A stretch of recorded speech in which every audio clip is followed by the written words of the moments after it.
시청자 여러분 안녕하십니까? 특별방송 민심 2022 이어가겠습니다. 제20대 대통령을 뽑는 선거일 전국 14,400여 개 투표소에서 투표가 진행되고 있습니다.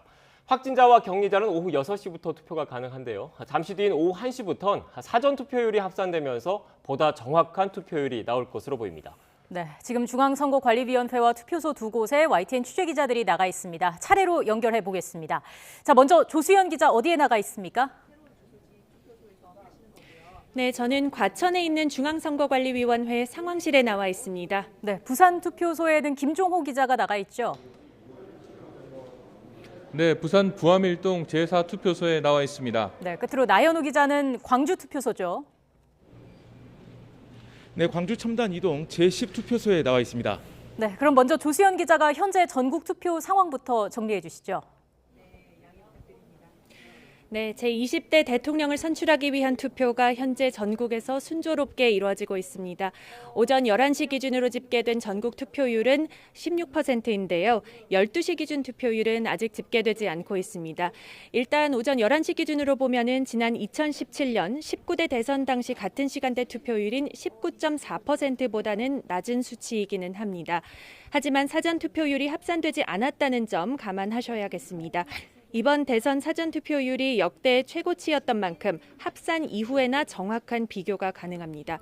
사전투표율은 잠시 뒤인 오후 1시 기준 투표율에서 반영됩니다. 이번 20대 대선에 참여할 수 있는 유권자 수는 4,419만 7천여 명입니다. 사전투표율은 36.93%를 기록했는데요. 사전투표를 하지 않은 분들의 투표가 지금 진행되고 있는 겁니다.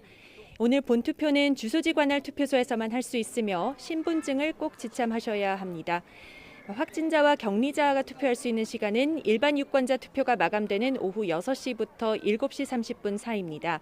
앞서 사전투표 과정에서 확진자 대리투표 등 부실관리 논란이 불거지면서 선관위가 오늘 본투표에서는 확진자들도 직접 투표하도록 방침을 바꿨죠. 확진자나 격리자는 투표를 위해 오후 5시부터 5시 50분부터 외출을 할 수 있고요. 교통약자는 5시 반부터 가능합니다. 현장에 도착하면 보건소에서 받은 투표 안내 문자 원본을 반드시 제시해야 합니다. 만약에 대기 시간이 길어지더라도 7시 반까지 투표소에 도착만 한다면 투표할 수 있습니다. 선관위는 오후 6시에 가까워질수록 투표소가 혼잡해질 수 있으니 일반 유권자는 가급적 미리 투표할 것을 당부했습니다. 확진자 투표가 원활하게 진행된다면 8시 10분쯤 개표 작업이 시작되고 잠정 투표율은 8시 반쯤에 발표될 예정입니다. 당락의 윤곽은 이르면 내일 새벽 1시쯤 드러날 수 있지만 더 늦어질 가능성도 배제할 수는 없습니다. 내일 아침 개표 작업이 마무리된 뒤 선관위는 오전 10시에 전체 회의를 열고 당선인을 최종 결정합니다. 네, 이번엔 부산으로 가보겠습니다. 292만여 유권자가 있는 곳이죠. 사전투표에선 전국 평균보다 낮은 투표율이 나왔습니다. 김종호 기자, 투표가 지금 6시간 가까이 진행이 됐는데 현재 분위기는 어떻습니까? 네, 소중한 한 표를 행사하려는 유권자 발걸음이 계속해서 이어지고 있습니다. 투표 개시와 함께 몰렸던 유권자들이 오전 한때 좀 줄어들기도 했지만 지금은 다시 투표소 앞에 긴 줄이 생겨서 이곳 투표소가 있는 부산 진구청 건물 바깥으로까지 유권자들이 길게 서 있습니다. 부산 지역 918개 투표소에서 큰 차질 없이 투표가 진행되고 있지만 몇몇 투표소에서는 소동이 있었습니다. 이곳에서 멀지 않은 곳에 있는 부암일동 제2투표소에서 50대 유권자가 기표용지를 촬영했다가 적발됐습니다.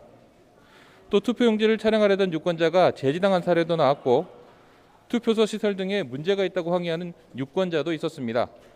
부산에서는 전체 유권자 292만여 명 가운데 34.25%인 100만 명가량이 사전투표에 참가했습니다. 오늘 투표율은 오전 11시 기준으로 15.4%로 집계됐습니다.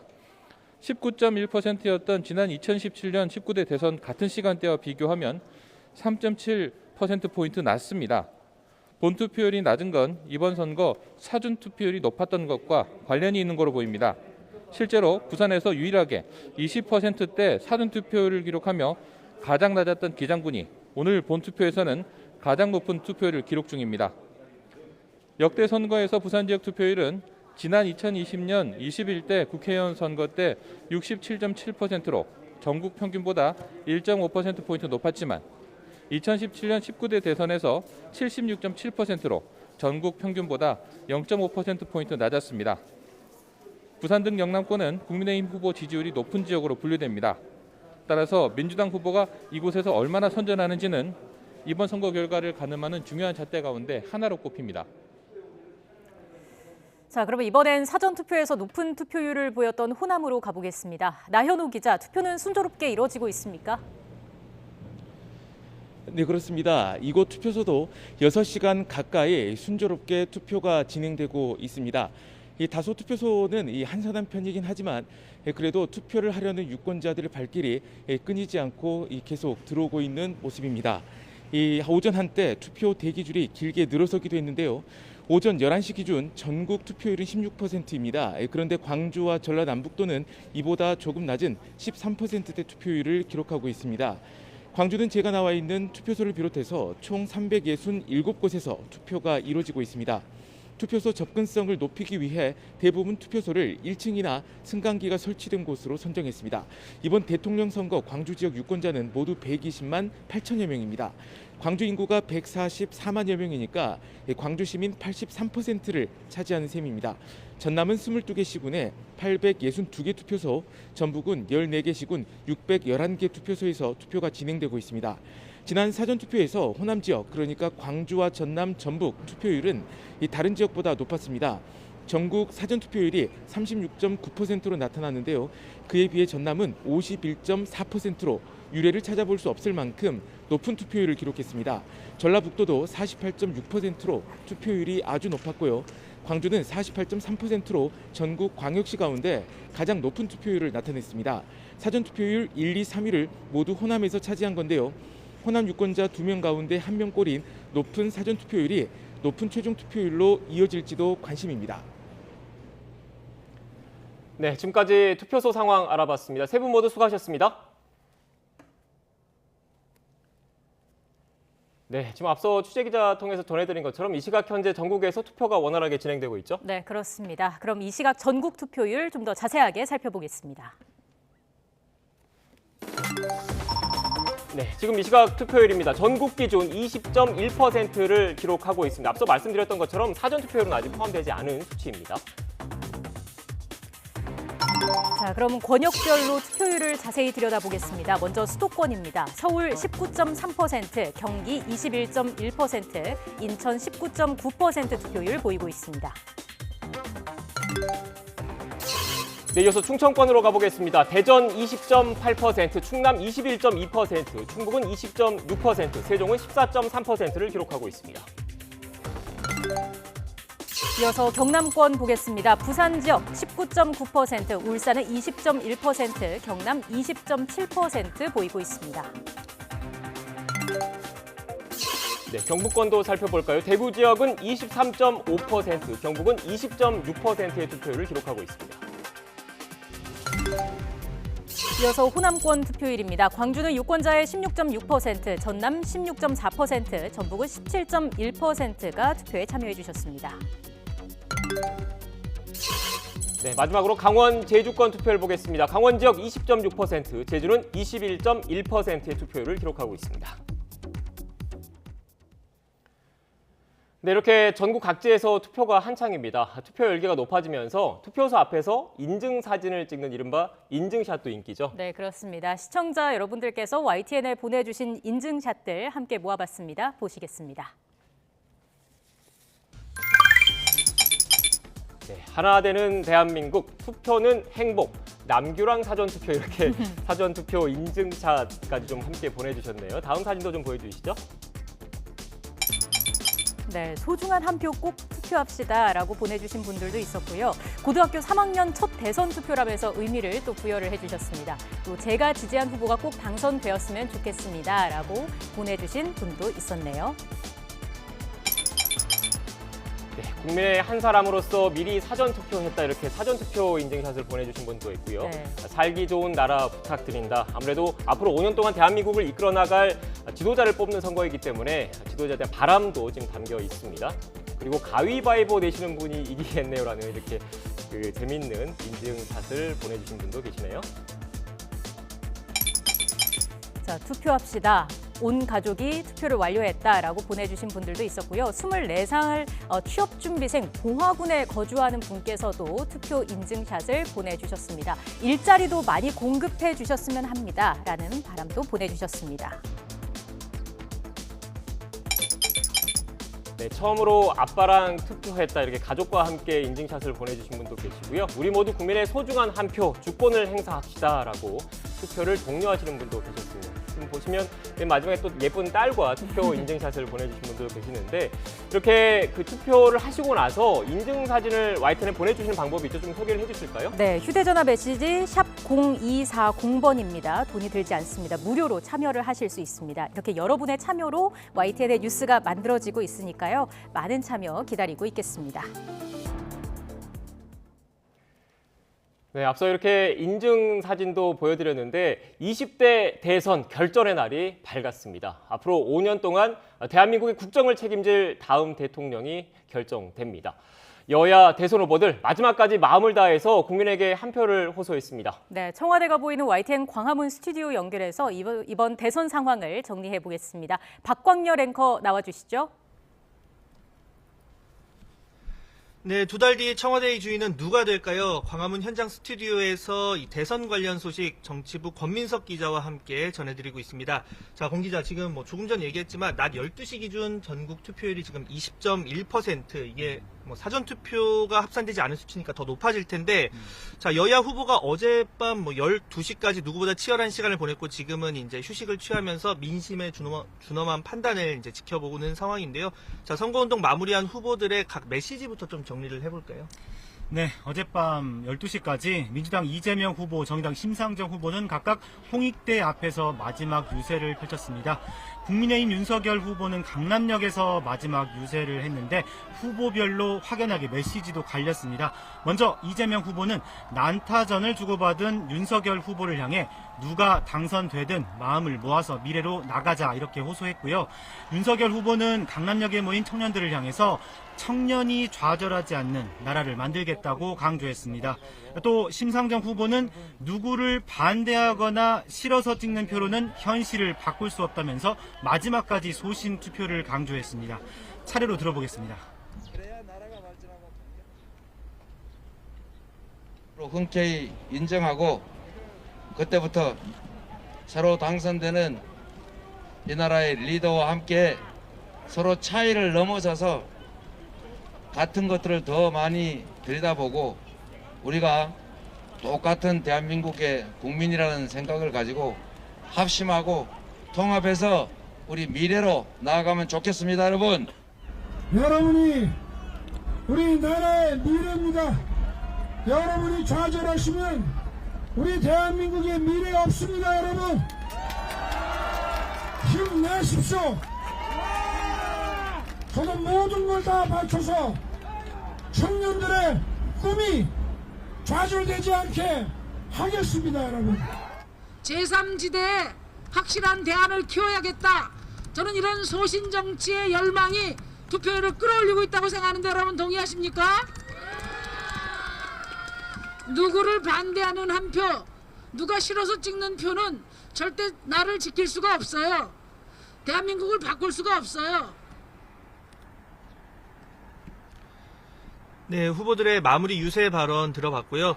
자, 대선 때가 되면 투표지를 일렬로 펼치면 어느 정도 된다, 이런 비유들이 많이 나오는데 이번 대선 공식 선거운동 기간 동안 후보들이 얼마나 좀 많이 이동을 했다, 이런 분석한 자료가 공개가 됐다고요? 네, 민주당과 국민의힘에서 각각 이동 거리에 대해서 데이터를 냈는데요. 민주당 선대위는 22일 동안 이재명 후보의 총 80회 현장 유세 가운데 서울을 비롯한 수도권 유세가 47회로 58.5%를 차지했다고 밝혔습니다. 대구 경북 지역이 8회로 뒤를 이었고 부울경, 호남 지역이 각각 6회, 이후 강원과 제주 순이었습니다. 총 이동거리 따져보면 5,266km로 지난 19대 대선 당시 문재인 후보보다 상대적으로 거리는 짧았지만 유세 횟수는 2배가량에 달했다고 민주당은 설명했습니다.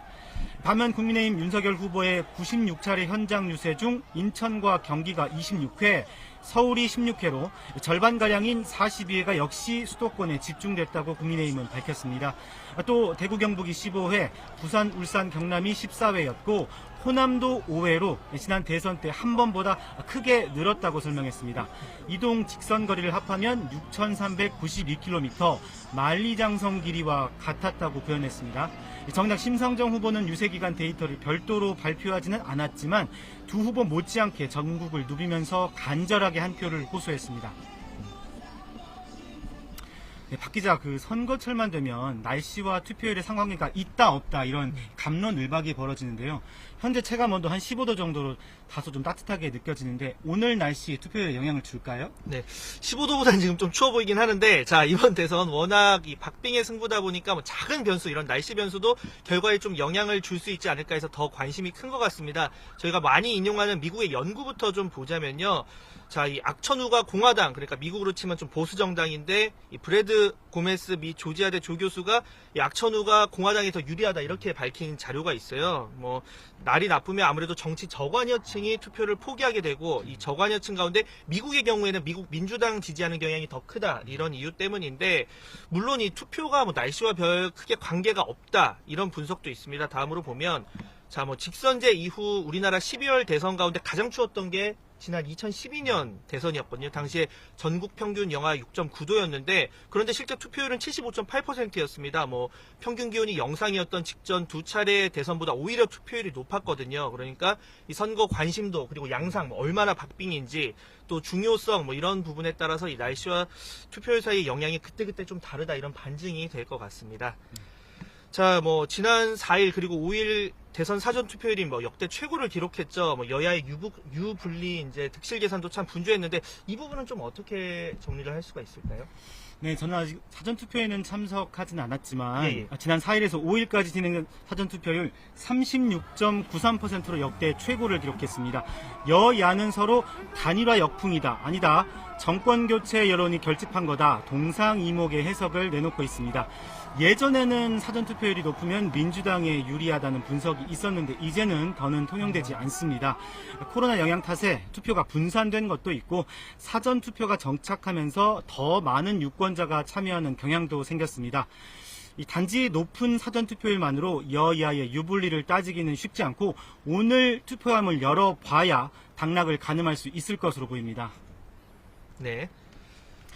네, 박 기자, 사전투표율이 높아서 오늘까지 최종 투표율이 마의 80% 장벽을 넘을 수 있다, 이런 전망도 나오는데 가능할까요? 이게 그러니까 이번에 사전 투표율이 높았던 게 물론 이번 대선 워낙 박빙이고 하니까 관심도도 높았겠지만 또 코로나 영향을 무시할 수가 없거든요. 아무래도 사람들 몰리는 걸 좀 피하려고 미리 한 경우도 있고 또 사전 투표가 이제 좀 많은 분들한테 익숙해지고 뭐 예전처럼 사전 투표하면 뭐 어떤 문제가 있다더라 뭐 이런 얘기들도 좀 통하지 않다 보니까 많이 참여를 하셨습니다. 그런 차원에서는 이게 투표율 분산 효과이기 때문에 본 투표율이 그렇게까지 뭐 높겠느냐라는 얘기도 있는데 반면에 뭐 이번 대선 유례없는 뭐 양진영 결집 속에 박빙 구도이기 때문에 그런 면에서는 한 표의 가치가 더 커졌겠죠. 그래서 더 많이 참여할 거라는 의견도 있고 특히 이 평소 투표율이 뭐 비교적 낮은 2030 세대가 이 사전 투표에 많이 참여를 한다면 80% 넘는 투표를 기록할 수도 있지 않을까 하는 관측도 조심스럽게 나오고 있는데요. 참고로 이 마지막으로 투표율이 80% 넘겼던 건 지난 1997년, 그러니까 15대 대선 때니까 아주 뭐 한참 전의 일이죠. 자, 그리고 또 하나 뭐 질문을 드릴 게 이번 대선 뭐 세대별로 좀 누구 지지할지 이런 부분도 굉장히 관심이고 또 대선 결과에도 영향을 미치게 될 텐데 이 대선 유권자 인구 구성도 좀 한번 알아볼까요? 네, 이번 대선 총 유권자 수는 4,419만여 명입니다. 예. 18, 19세와 20, 30대까지가 32.2%, 40, 50대가 38%, 60대 이상이 29.8%입니다. 이번 대선에선 지역보다 더 많이 거론된 게 세대입니다. 국민의힘은 6070 고령층과 2030 청년층 지지로 4050 세대를 포위하고 부모를 설득한다는 세대 포위, 세대 결합 전략을 폈고 반대로 민주당은 부모 세대가 된 4050 세대가 2030 청년층을 설득해서 마음을 돌리게 한다는 세대 포용론으로 맞서기도 했습니다. 박 기자, 그 민주당과 국민의힘이 각각 취약 지역인 대구, 경북 또 호남에서 어느 정도를 득표할 수 있느냐, 지역 주지가 얼마나 깨지느냐 이런 것도 관심인데 어느 정도로 예상할 수 있을까요? 네, 이 총표를 더하는 이제 대선 같은 경우에는 그런 취약 지역에서 얼마나 이제 득표를 하냐 굉장히 중요한 부분인데 여야 모두 해당 지역에서 뭐 30% 이렇게 목표를 일단 잡고 있긴 합니다. 그런데 이제 민주당 계열의 경우 가장 우세했던 이제 지난 2017년 대선 또 반대로 국민의힘 계열이 호남에서 뭐 많은 표를 받았던 2012년 대선 당시 자료를 보면 2017년 뭐 TK 지역에서 민주당 당시 문재인 후보가 대구에서는 21.8% 그리고 경북에서 21.7% 결국 20% 초반대 득표율이었거든요. 또 뭐 2012년 박근혜 당시 후보도 광주에서 7.8, 전북 13.2, 뭐 전남에서도 10%를 득표하는데 그쳤습니다. 이걸 보면 양당에서 모두 목표로 하는 30%라는 이 득표가 사실 얼마나 어려운 일인지를 또 알 수 있는 일종의 반증이 아닐까 생각이 되고요. 자, 뭐 내일 새벽 1시쯤이 이제 되면 당선자 윤곽이 좀 드러날 것으로 선관위는 전망을 하고 있는데 저희도 긴장을 늦추지 않고 지켜보도록 하겠습니다. 자, 지금까지 청와대가 보이는 광화문 현장 스튜디오에서 정치부 권민석 기자와 함께 대선 상황 정리해봤습니다. 상암동 스튜디오 나와주세요. 네, 다시 상암동입니다. 이번 대선이 이렇게 치열한 접전 속에 치러지면서 각계에서도 지지 선언이 잇따르고 있습니다. 연예인들도 예외는 아닙니다. 단순한 지지 선언을 넘어서 정치 성향을 앞세워서 적극적으로 활동에 나선 이들도 많습니다. 네, 정치인과 연예인을 합쳐서 폴리테이너라고도 부르죠. 대표적인 폴리테이너 두 분 모셨습니다. 개그맨 출신 노정열 씨 그리고 최국 씨입니다. 어서 오십시오. 네, 안녕하세요. 안녕하세요.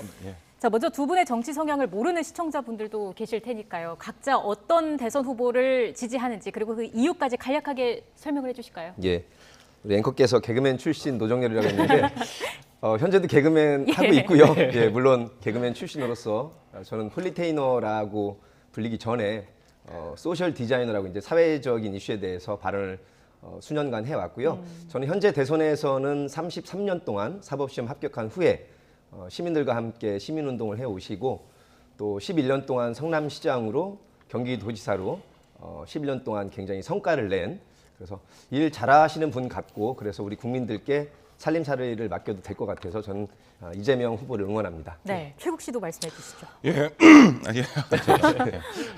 일찍 일어나가지고 저 같은 경우는 뭐 당연히 뭐 많은 분들이 아시겠지만 윤석열 후보를 지지하는데 그 이유는 뭐 다른 지지하는 이유가 상당히 많겠지만 그 중에서 좀 대표적으로 제가 좀 꼽자면 가장 큰 장점 중에 하나는 아무래도 정치인들한테 일관성이라는 건 어떻게 보면 좀 도덕성이랑도 좀 연결이 된다고 생각을 하거든요. 근데 윤석열 후보만큼 이제까지 역대급으로 이렇게 일관성 있는 사람이 있었나, 어느 진영에 휘둘리지 않고 자기네 소신을 이렇게 맡은 바 위치에서 임무를 다한 그런 사람이 있었나라는 생각이 좀 들더라고요. 예를 들어서 뭐 박근혜 대통령을 탄핵했을 당시 어떤 장본인이라는 이미지를 우리가 또 갖고 있었는데 나중에는 또 우리 문재인 대통령 정부에 뭐 살아있는 권력이 칼을 들이대라 라는 얘기를 했을 때 또 진짜 어떻게 보면 자기 지정에 속해 있는 사람인데도 불구하고 그 수사를 또 했다라는 거에 대해서 이렇게 이거는 진짜 일관성이고 소신일 수밖에 없다. 뭐 이런 사람은 정말 보수 우파에서 가장 필요로 하는 사람일 수 있겠구나 그런 생각에서 지지를 합니다. 예. 지금 두 분 모두 각자 지지하는 후보들을 왜 선택을 했는지를 좀 설명을 해주셨는데 그래도 좀 두 분 모두 일단 얼굴이 많이 알려지신 분들이잖아요. 그래서 이렇게 공개적으로 정치 성향을 드러낸다는 게 좀 부담스러울 수도 있을 것 같은데 어떻습니까? 네, 물론 부담스럽지만 부담스러움에도 불구하고 이제 국민들께 저희의 그 알려진 이름과 거기에 더해진 얼굴 이미지를 포함해서 말씀을 드린 이유는 이렇게 간곡하게 우리 시민의 한 사람으로서 정치권을 이렇게 바라보고 있으니까 저의 간곡한 뜻을 살펴주셔서 함께해 주십사 하는 마음이고 저희 같은 경우에는 사실은 어떤 정권이 들어오더라도 성향에 따르더라도 이 블랙리스트가 있어서는 안 된다고 믿어서 저 같은 경우에도 그렇게 뭐 아주 유명하거나 톱스타가 아님에도 불구하고 어떤 시사 개그를 하면서 사회적 발언을 했다는 이유로 이명박 정부 때 또 박근혜 정부 때 블랙리스트에 올라서 이런저런 그 직간접적 제재를 받았었거든요. 그래서 내일 어떤 대통령이 되시더라도 우리 문화예술계에는 사실은 좌우로 나누지 마시고 성향이 다를 수 있거든요. 그리고 최종 판단은 국민들이 하시는 거니까 그런 국민을 편가르게 한다거나 어떤 연예인이 어떤 성향을 말했다 그래서 그런 걸 행정적으로 옥죄려고 하는 그런 생각은 없애시는 게 좋을 것 같습니다. 네. 최국 씨는 부담스럽지 않으십니까? 뭐 저 같은 경우는 이제 처음에 시작할 때 아무래도 가장 부담됐던 거는 그렇지 않습니까? 사실 대한민국이 6.25 전쟁이 일어난 이유도 어떤 이념 때문에 일어난 건데 시작할 때 그게 참 그러니까 제 개인적으로 그게 겁이 많이 나더라고요. 혹시라도 뭐 어떤 상대 진영에서 어떤 물리적인 어떤 타격을 공격을 받지는 않을까 막 이런 예를 들어서 막 자기 전에도 막 공황장애 같은 것도 오고 막 그랬었는데 초반에는 좀 그랬어요. 그리고 뭐 좌표라는 게 찍힌다는 말이 있잖아요. 그러니까 어떤 상대 진영에서 몰려와가지고 앞으로 막 단다거나 그런 거에 대해서 좀 되게 멘탈이 좀 많이 나가고 그런 적이 있었어요, 사실. 근데 이제 초반엔 그랬는데 점점 하다 보니까 좀 내성이 생기고 예. 그리고 가장 또 부담되는 것 중에 하나는 다른 거를 떠나서 저렇게 지금 같은 경우 있지 않습니까? 저렇게 반대 진영의 선배님 같은 경우를 이렇게 마주하고 있을 때 선배님이세요? 예, 아유, 고맙습니다. 정말 존경하는 선배님이십니다. 개그적으로. 우리 옆으로 앉자고 다음에. 예, 그래서 그런 경우에 참 어떻게 대해야 되나 요즘 뭐 그런 거가 좀 있는 것 같아요. 예, 잠깐 말씀해 주셨는데 반대 진영에서 항의도 좀 받는다라는 이야기를 해주셨는데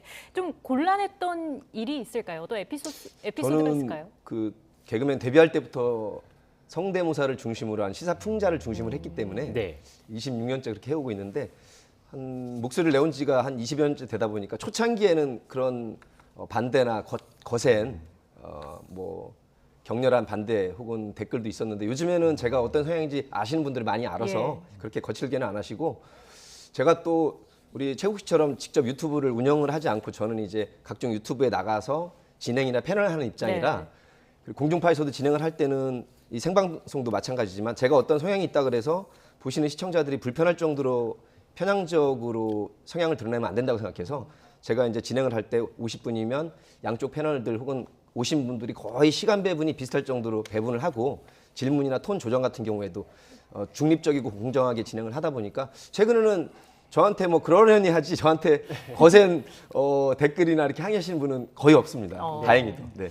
그럼 최국 씨도 유튜브 채널 지금 운영하고 계시는 거죠? 네네네. 뭐 따로 뭐 곤란하거나 이런 적은 없으셨습니까? 아까 말씀드렸다시피 뭐 초반에 좌표 찍혔을 때 그때 빼고는 그런 게 있더라고요. 저는 그렇게 생각을 했어요. 계속 그런 식으로 지속적으로 계속 공격을 받겠구나라고 생각을 했는데 유튜브 채널 안에서는 오히려 그런 성향이 있어요.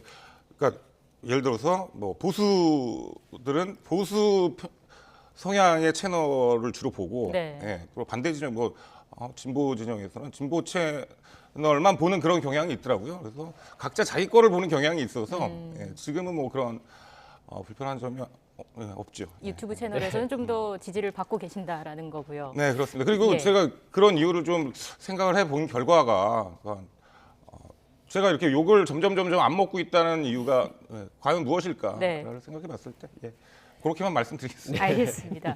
자, 이렇게 두 분처럼 미디어에서 활동하는 것 외에도요, 직접 후보자들의 유세 현장에서 힘을 실어주는 연예인들도 있습니다. 영상으로 준비를 해봤는데요. 보고 이야기를 나누겠습니다. 아침에 나오는데 사랑하는 아내가 손을 잡고 이번만 참으면 안 되냐고 합니다. 여보, 미안합니다. 이번만큼은 못 참겠습니다. 저는 할 말이 별로 없습니다. 왜냐하면 고민을 안 해봤습니다. 당연히 이재명이니까. 밥줄 끊겨도 이재명 하겠습니다. 지금 아들, 딸도 아빠가 잘못될까봐 엄청 불안해합니다. 그러나 저는 확신을 가졌습니다. 진정한 후보는 윤석열 후보라고 생각해서 이 자리에 나온 겁니다. 감동적인 건 다 세 글자입니다. 그게 뭡니까? 아버님, 어머님, 부모님, 그리고 윤석열. 대한민국만큼 감동적인 네 글자는 바로 성열이 형. 네, 두 분 외에 이렇게 또 공개 지지 선언하신 연예인분들의 목소리를 들어봤는데 마지막으로 이 질문 두 분 공의 좀 드려봐야 될 것 같아요. 이렇게 그 방송에서 활동을 하시는 연예인분들이 이렇게 정치적인 발언을 공개적으로 하게 된 이유가 뭐라고 보시는지, 그리고 또 일각에서는 또 두 분을 포함해서 사회적인 영향력이 계신 분들이니까 이런 공개적인 정치적인 표현, 정치적인 발언은 좀 신중해야 하는 것 아니냐 이런 지적도 있는 게 사실인데 이것에 대해서 어떻게 생각하시는지 두 분 말씀 하나씩 좀 들어볼까요?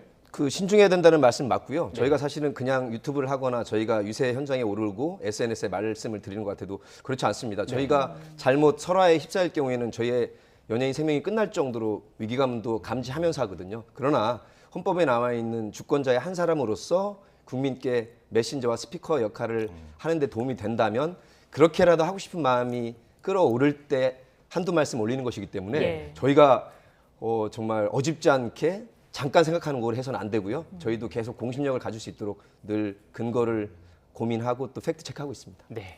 공인이기 때문에 심사숙고 끝에 정치적인 견해를 신중하게 밝히고 계신다. 그럼요. 이런 네. 말씀이신 것 같고요. 어떻습니까? 저는 조금 다른 생각인데 뭐 연예인들이 어떤 후보를 지지한다고 해서 국민들이 이제는 수준이 너무 높아졌기 때문에 그거에 뭐 이렇게 휘둘린다거나 자기가 판단하는 데 있어서 흐려진다고는 생각을 하지 않습니다. 그리고 각자 후보가 있잖아요. 어차피 각자 후보를 지지하는 연예인들이 다 존재하는 거기 때문에 예. 그리고 연예인들이 이렇게 좀 지지를 함으로써 어떤 정치라는 게 그냥 너무나 추상적이고 막막하게 정치는 아무나 하는 게 아니다 이런 생각을 좀 많은 국민들이 좀 버리고 국민이 참여하는 그런 정치 그런 정치로 진화했으면 하는 그런 바람입니다. 네, 알겠습니다. 지금까지 방송인 노정열 최국 씨와 함께 관련된 이야기를 나눠봤는데요. 오늘 말씀 고맙습니다. 네, 고맙습니다. 고맙습니다.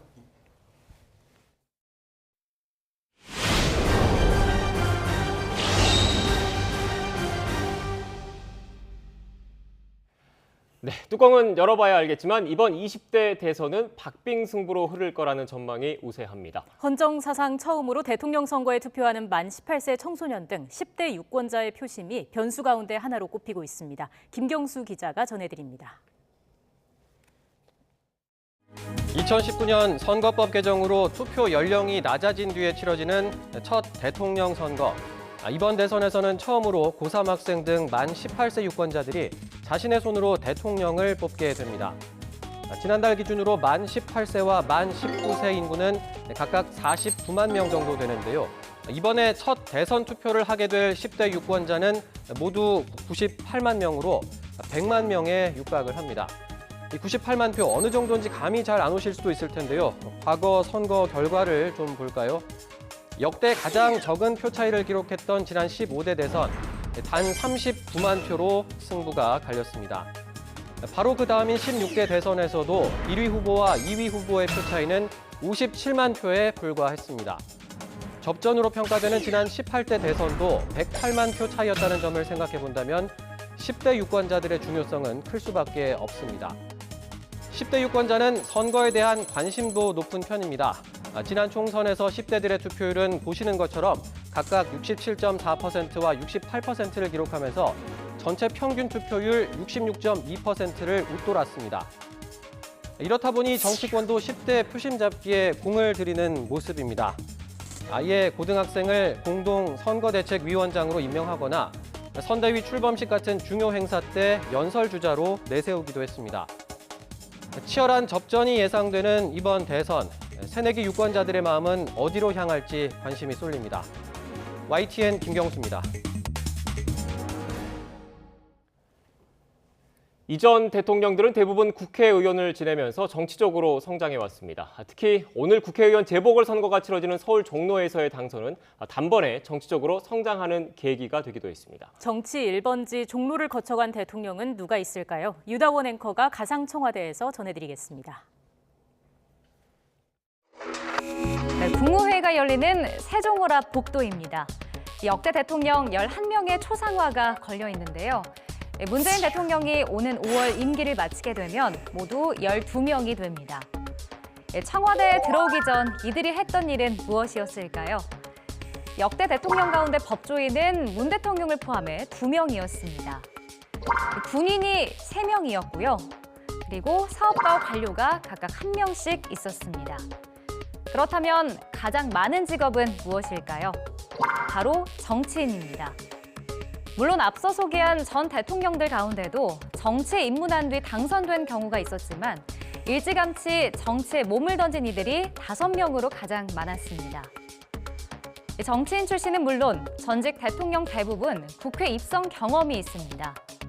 전 대통령들의 국회의원 선수를 한눈에 보면요. 김영삼 전 대통령이 9선으로 역대 최다선 기록을 유지하고 있고요. 김대중 전 대통령이 6선으로 뒤를 잇습니다. 국회의원 경험이 없는 영선 대통령은 단 3명뿐입니다. 전체 평균 국회의원 당선 횟수는 2.5선이네요. 국회의원 선거구 가운데서도 특별한 지역구가 있죠. 네, 바로 서울 종로입니다. 종로는 당선이 되면 단번에 거물급 정치인으로 클 수 있는 정치 1번지로 불려왔습니다. 종로에서 배지를 달았던 전 대통령은 3명이나 됩니다. 윤보선 전 대통령이 종로에서 3번이나 당선이 됐고요. 이명박 전 대통령이 1번 당선됐지만 사퇴를 했죠. 그 자리에 노무현 전 대통령이 출마해서 선택을 받았습니다. 서울 종로는 민주당 이낙연 전 국무총리의 대통령 출마를 위한 의원직 사퇴로 오늘 대선과 함께 재보궐선거를 치릅니다. 하지만 민주당이 책임을 지고 후보를 내지 않기로 하면서 정치 1번지에서 여당 후보 없이 치러지는 초유의 상황이 벌어졌습니다. 오늘 종로에서 당선된 후보, 혹시 5년 뒤 대통령 선거에서 얼굴을 볼 수 있을까요? 지금까지 가상청와대에서 전해드렸습니다.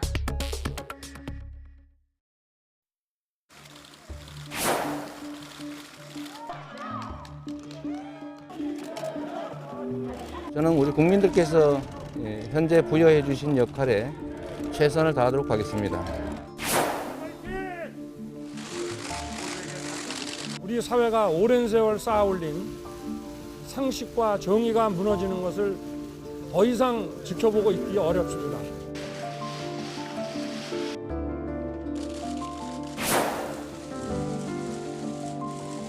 진보 정치가 거듭날 수 있도록 최선을 다하는 저희의 몸부림을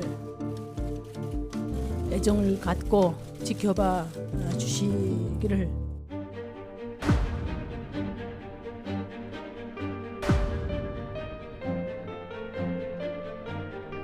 저희가 이제 재판에서 사실 조회를 해보니까 갑자기 무슨 갇혔는데요 이런 회사가 나오고 지금 뭐냐고 제가 물어봤습니다. 근데 자산관리회사다. 일관된 그 원칙과 잣대, 그건 저와 제 가족, 제 주변에 대해서도 똑같이 적용이 되어야 합니다. 아내와 관련된 국민의 비판을 겸허히 달게 받겠습니다.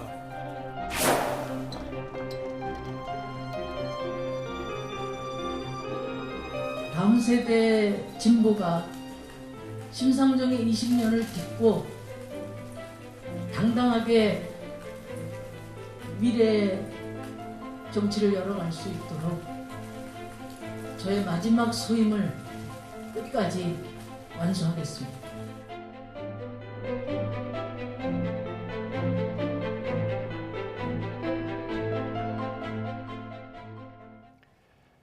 네, 지금 이 시각 전국 14,400여 개 투표소에서 대한민국의 5년을 책임질 20대 대통령 선거 투표가 이루어지고 있습니다. 어제 자정까지 뜨거운 유세 격돌을 벌인 여야 후보들, 민심의 선택에 촉각을 곤두세우고 있습니다. 각 당의 대변인들 모시고 이번 대선의 주요 순간들 함께 짚어보겠습니다. 서용주 더불어민주당 상근부 대변인, 신인규 국민의힘 상근부 대변인 두 분 나오셨습니다. 어서 오십시오. 네, 안녕하세요. 안녕하세요. 저희가 그 방송 들어가기 전에 두 분과도 잠깐 말씀을 나눴는데 그 선거라는 게 민주주의의 꽃, 민주주의의 축제라고도 하지 않습니까? 그래서 오늘 대담만큼은 지나친 공방보다는 좀 더 밝은 분위기로 나눴으면 좋겠다라는 말씀을 드리고 두 분도 또 동의를 하셨기 때문에 그렇게 질문을 좀 드리겠습니다. 네. 일단 그 제가 이 말씀을 드린 게 이번 대선 같은 경우에 역대급 비호감 대선이다. 네거티브 공방이 지나치다 이런 비판들이 많았었잖아요. 이런 와중에 치러진 선거전 가장 결정적인 장면 민주당에서는 뭐라고 보고 있습니까? 좋은 쪽으로 이제 결정적인 장면이 생각이 나요. 네. 그러니까 전체적인 네거티브가 너무 많아서 정책이 실종됐다 이런 부분은 좀 안타까운 전체적인 평가고. 네. 저는 김동연 후보와 이재명 후보께서 만났던 단일화 부분이 단일화라고 해야 되나? 가치연대 부분들이 굉장히 인상적이었어요. 왜 그러냐면 보통 단일화는 뭔가를 얻기 위해서 자리를 나누거나 이러는데 제 내용은 대통령 임기를 1년을 포기하겠다. 그리고 제7공화국이 되겠다. 근데 어떤 이제 권력을 잡으려고 하는 분이 5년을 포기하고 4년만 하겠다. 이거를 국민하고 약속한 거예요. 그래서 저는 이런 부분들이 된다면 정치 교체가 될 수 있겠구나. 그런 부분에서는 저는 이제 여의도에서 오랫동안 있어본 사람으로서는 쉽지 않은 결정이다. 좀 그런 장면들을 좀 기억하고 있습니다. 국민의힘에서는 어떤 장면을 결정적이었던 걸로 꼽을 수 있을까요? 일단은 저희 당의 상황은 너무 스펙타클했기 때문에 네. 이게 뭐 결정적 장면 하나만 꼽으라 그러면은 참 너무 어렵고요. 네. 일단은 뭐 여러 가지 기억에 남습니다. 일단은 당의 그 어떻게 보면 정치 신인이라고 할 수 있는 이제 윤석열 후보가 이제 선출이 된 것 자체도 사실 놀라운 일이었지만은 초기에 이제 선대위가 굉장히 크다라는 여러 비판을 많이 받았습니다. 그 가운데에서 이제 소위 당에 있는 소장파들이 많은 목소리를 냈고 결정적으로는 이제 이준석 당 대표와 이제 윤석열 후보가 이제 하나 되는 모습의 여러 가지 그런 파동들 속에서 이제 한 팀을 만들어냈다는 것이 저는 굉장히 기억에 남고요. 네.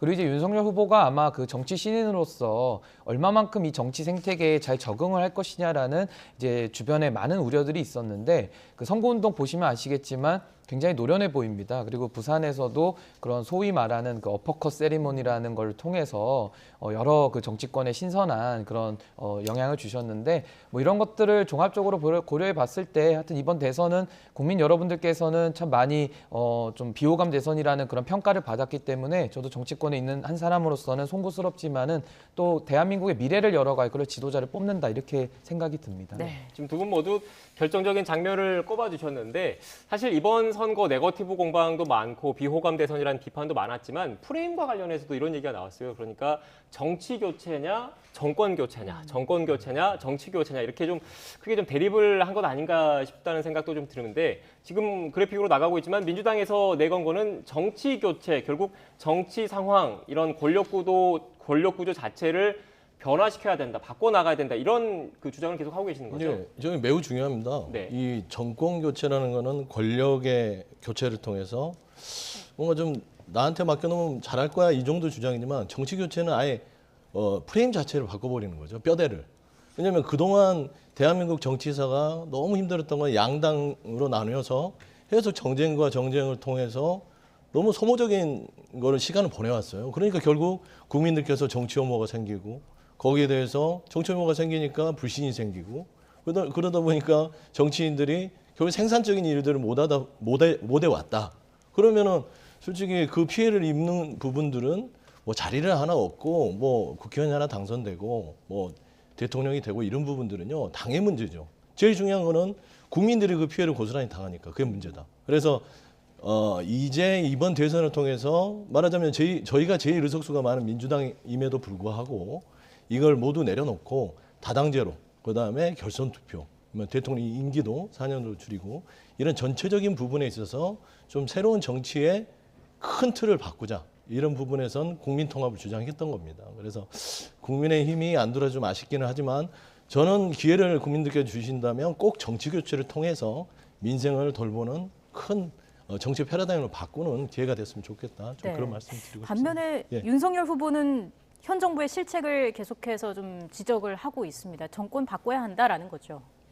이제 사실은 그 민주당에서 가져온 프레임인데요. 이제 정권 교체라는 것이 사실 민주주의에는 맞는 말입니다. 왜냐하면 그 지금 말씀하시는 정치 교체라는 거는 모든 국민이 다 동의하고 합의하는 절대적인 가치일 겁니다. 그리고 안철수 후보가 소위 그 10년 전에 이제 새정치라고 이름을 붙였었고요. 그 이후에도 정치권에서는 정치 혁신이라는 말이 오히려 오남용되는 거 아니냐라는 말을 들을 정도로 이 정치 교체라는 말은 많이 썼던 말입니다. 그리고 노회찬 의원께서도 뭐 불판을 갈아야 된다 뭐 이렇게 재미있게 표현하신 적도 있었는데 사실 민주주의라는 것은 그렇습니다. 어떻게 보면 정치인들에게는 어떤 한 정당들에게는 그 정당이 했던 일들을 평가받고 주권자인 국민이 권력을 한 번 더 부여할 것이냐 아니면 이미 부여했던 권력을 회수할 것이냐 그러니까 어떻게 보면 성적표와 같은 것이거든요. 그래서 저는 정권 교체라는 말이 이거는 아무리 봐도 저희가 주장하는 말이 맞다는 것이고 그리고 정치 교체라는 것은 이렇게 보면 됩니다. 사실 선거법이라는 거 하나도 민주당 단독으로 바꿀 수는 없는 것이거든요. 만약에 바꿀 수는 있습니다만 그런 옛날에 우리가 봤던 뭐 패스트트랙이라든지 선거법을 일방적으로 바꿨을 때 또 위성 정당들이 나오지 않습니까? 그러니까 양당이 완전히 합의하지 않으면 불가능한 것이기 때문에 오히려 정치 교체를 말하기에 앞서서는 민주당이 조금 더 지난날 180석을 가지고 조금 국회를 무리하게 운영했던 것들을 오히려 진솔하게 사과를 하고서 그런 얘기를 했다라고 그러면은 조금 더 설득력이 있었지 않을까 싶고요. 어찌됐든 이번에는 정권 교체를 통해서 민주당과 문재인 정부가 지난 5년을 어떻게 했는 것인가 또 미래를 어떻게 끌고 나갈 것인가를 평가받아야 된다고 생각합니다. 정권 교체, 정치 교체, 정치 교체, 정권 교체. 어떻게 보면 글자는 다 거의 비슷해 보이긴 한데 양당의 시각 차이, 해석이 좀 이렇게 다른 것 같습니다. 이렇게 네. 두 거대 정당 막판까지 치열하게 그 표심을 잡기 위해서 경쟁을 펼쳤는데 어제도 좀 대단했던 것 같습니다. 관련해서 저희가 사진을 좀 준비한 게 있는데 사진을 좀 띄워주시겠습니까? 네. 일단 이재명 후보는 청계광장에서 막판 유세를 했고 지금 윤석열 후보 같은 경우에는 서울시청광장에서 막판 유세를 한 것 같습니다. 의미가 좀 각각 좀 담겨 있을 것 같아요. 대변인 먼저 민주당이 이 청계광장을 선택한 이유는 뭡니까? 일단 청계광장 자체는 5년 전이죠. 촛불 국민들께서 말하자면 문재인 대통령을 만들어줬던 계기가 됐죠. 당시에 이제 좀 안타까운 박근혜 정부의 국정농단 사건 때문에 당시에 많은 국민들께서 얼마나 고생하셨습니까? 촛불 들고요. 많은 시간을. 그래서 탄핵에 이르렀고 문재인 정부가 탄생했다. 그런 의미에서 이번 이재명 후보의 다음 이재명 정부는 똑같이 이 국민들 중심의 정부로 거듭나겠다. 그런 의미에서 초심으로 돌아가서 다시 민주당을 돌아보는 그런 의미의 어떤 장소다. 그렇게 보시면 될 것 같고요. 제가 봐서는 이 전체적으로 이재명 후보 자체의 프레임은 되게 밑으로 내려가는 프레임이고 또 윤석열 후보는 이제 뭐 비판하려는 게 아니라 윤석열 후보 자체는 조금 더 이제 기득권층이나 이쪽에 뭐 기업 위주나 이런 쪽으로 조금 이렇게 양상이 갈리는 게 있어서 좀 그런 의미에서 좀 더 청계광장에서 마지막 집회를 했다. 그래 보시면 될 것 같습니다. 네, 두 분이 사전에 약속을 하셔서 그런지 또 말씀하실 때도 양해를 구하고 말씀해 주시네요. 네. 일단 광장이라는 게 두 후보 모두 광장을 선택을 했잖아요. 광장이라는 게 어떻게 보면 그 민심의 용광로라는 그런 의미가 좀 담겨 있다라고 해석을 또 할 수 있을 것 같은데 지금 청계광장에 담긴 의미를 해석을 해주셨습니다. 국민의힘에서는 서울시청광장 또 비슷한 의미가 담겨 있다고 보면 되겠습니까? 어떻습니까? 뭐 큰 틀에서는 거의 비슷할 겁니다. 그리고 서로 이제 국가를 위한 진정성은 양당이 동일하다고 보고요. 근데 이제 대선이라는 것이 이제 회고적인 투표의 성향과 희망적 투표의 성향을 동시에 지닙니다. 그런 의미에서 저희가 이번에 내세우고 싶었던 것은 이제 광장이라는 것은 아고라라고 해서 이제 여러 가지 목소리들이 용광로처럼 녹이는 데 아니겠습니까?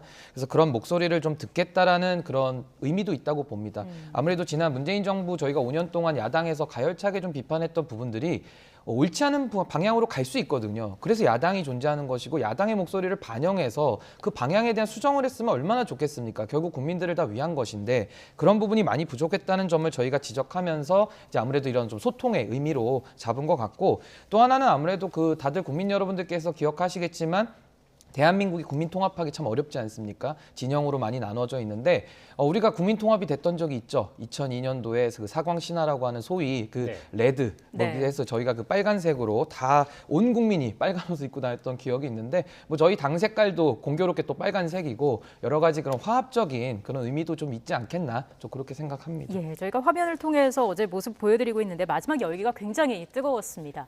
어제 그 광장에서의 유세 이후 후보들은 모두 청년들이 많이 모이는 주요 장소로 향했는데요. 후보들의 마지막 호소 같이 들어보고 이야기 이어가겠습니다. 윤석열 후보님 고생 많으셨습니다.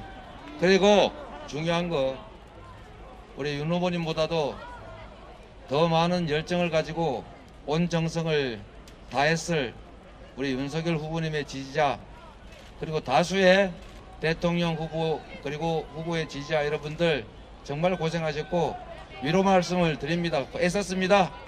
저를 여기까지 오게 만든 것도 바로 우리 청년들의 열렬한 지지 아니었습니까? 잊지 않겠습니다, 여러분. 우리 청년 여러분 힘내십시오. 저와 함께 뜁시다. 여러분이 가지고 계신 희망의 끈 저도 함께 단단히 잡겠습니다, 여러분. 이게 오만하고 부패한 양당 정치, 이 극단적인 비호감 정치 이번 대선으로 끝내자. 제3지대 정권 교체에 도두모를 마련해 주자. 네, 새 후보의 호소를 들어보셨습니다. 각각 좀 어떻게 들으셨습니까? 이 상대 후보에 대해서는 얘기를 좀 아끼고 저희 그 이재명 후보는 기본적으로 이 통합 그다음에 같이 뭔가를 이뤄내는 상생에 대해서 이야기를 하셨던 부분이 있기 때문에 그게 마지막 마무리 발언에서 고스란히 녹아내리지 않았냐. 그러니까 결국에는 다른 것이지 틀린 게 아니거든요. 상대가 우리를 지지하지 않는다고 해서 그 사람이 우리하고 다른 어떤 정치 지향점을 갖고 있지 네. 틀리고 맞지 않고 적이 아니다. 그래서 어떤 이 22일 긴 시간 동안 어떤 공식 선거운동을 끝내면서 윤석열 후보를 또 지지했던 분들에 대해서도 그 마땅하게 어떤 합리적 선택을 통해서 지지했을 것이니 21일 동안 고생하셨고 치열하게 싸웠다. 그런 말씀을 하시면서 그 저변에는 조금 더 우리가 이 선거가 끝나고 나서 결과가 나오더라도 그런 부분들이 분열로 이어지지 않고 좀 더 통합하고 서로 미워하지 말자. 아마 그런 말씀으로 좀 해석을 하시는 게 마땅할 것 같습니다. 네. 예. 어떻게 들으셨습니까? 뭐 저도 그 이재명 후보님의 저런 말씀은 참 듣기가 좋습니다. 네. 그러니까 참 어떻게 보면 우리 정치의 한계일 수도 있는데요. 서로가 서로를 거의 적대시 내지는 거의 악마화 수준으로 해서 분노와 이런 증오를 또 증폭시키는 형태로 이제 자기 표를 얻으려는 이제 이런 움직임들이 굉장히 많거든요. 근데 이것은 그 정치인에게도 도움이 되지 않습니다. 그 오래가지 못하는 정치라고 저는 보고요. 결국은 이번 선거의 가장 큰 핵심은 뭐 저희 당내에서도 이걸 가지고 내용을 많이 겪었기 때문에 이제 다 대동소이하게 적용되겠지만은 이 지역구도 로 우리가 일관돼 왔던 그 지역구도가 이제 세대구도로 바뀌고 있는 네. 어떻게 보면 이런 그 거대한 흐름 속에 지금 우리가 대선을 처음 치르는 겁니다. 그래서 윤석열 후보께서는 마지막까지도 이런 청년 세대에 대해서 여러 가지 메시지를 내셨는데 결국 저희도 이번 대선에서 많은 당원들 뭐 나이를 떠나서 정치 신인이든 또 정치를 오래 하신 분이든 모든 분들이 다 애를 쓰셨습니다. 근데 또 특기할 만한 것은 저도 정치권에 입문한 것이 이준석 대표가 시도한 나는 국대다라는 그 대변인 배틀을 통해서 제가 지금 이 자리에 와 있는 것이고 또 저뿐만 아니라 또 많은 청년 보좌역분들이 대선에서 이제 어떻게 보면 수혈이 돼서 굉장히 많은 기회와 역할을 가졌거든요. 아마 이런 것들이 좀 공정한 경쟁의 토대를 정치권에 마련한 최초의 기회일 것이고 선례일 것이고 앞으로도 윤석열 정부가 만약에 들어선다 그러면 좀 이런 신선한 모습들을 많이 국민들이 기대하시는 거 아니겠는가 저는 그렇게 생각합니다. 네, 알겠습니다. 오늘이 뭐 선거일이기 때문에 이전에 그 공식 선거운동 기간에 있었던 일들 마지막 유세 현장까지 저희가 쭉 짚어봤는데 관련해서 좀 리포트를 하나 보고 올까요? 그러니까 이번 선거 과정에서 화제된 게 많았었죠. 이른바 어퍼컷이라든지 부스터킥까지 화제를 몰고 온 그런 것들이 많았는데 관련해서 박조은 기자가 후보들의 각양각색 선거전을 되돌아봤습니다. 여야 양당 후보는 선거운동 대장정의 시작부터 경부선 대결로 맞붙었습니다. 민주당 이재명 후보는 상행선을 따라 부산에서 서울로, 다시 대한민국 경제를 재편해서 모두가 함께 잘 사는 나라로 만드는 그런 결정적인 계기로 삼겠습니다, 여러분. 국민의힘 윤석열 후보는 하행선을 따라 서울에서 부산으로 향하며 22일 열전에 신호탄을 쏘아 올렸습니다. 국민과 동행하는 광화문 시대를 열겠습니다. 저는 오로지 저를 불러주시고 키워주신 국민 여러분께만 부채가 있습니다. 특히 후보들의 세리머니 맞대결은 손꼽히는 장면입니다. 윤 후보의 어퍼컷은 유세 현장의 상징이 됐고 힘차게 윤석열을 외쳐주십시오. 윤석열! 이 후보는 코로나19 부스터킥으로 눈길을 끌었습니다. 코로나19 여쭤가는 거 확하고 쳐불겠습니다. 이거.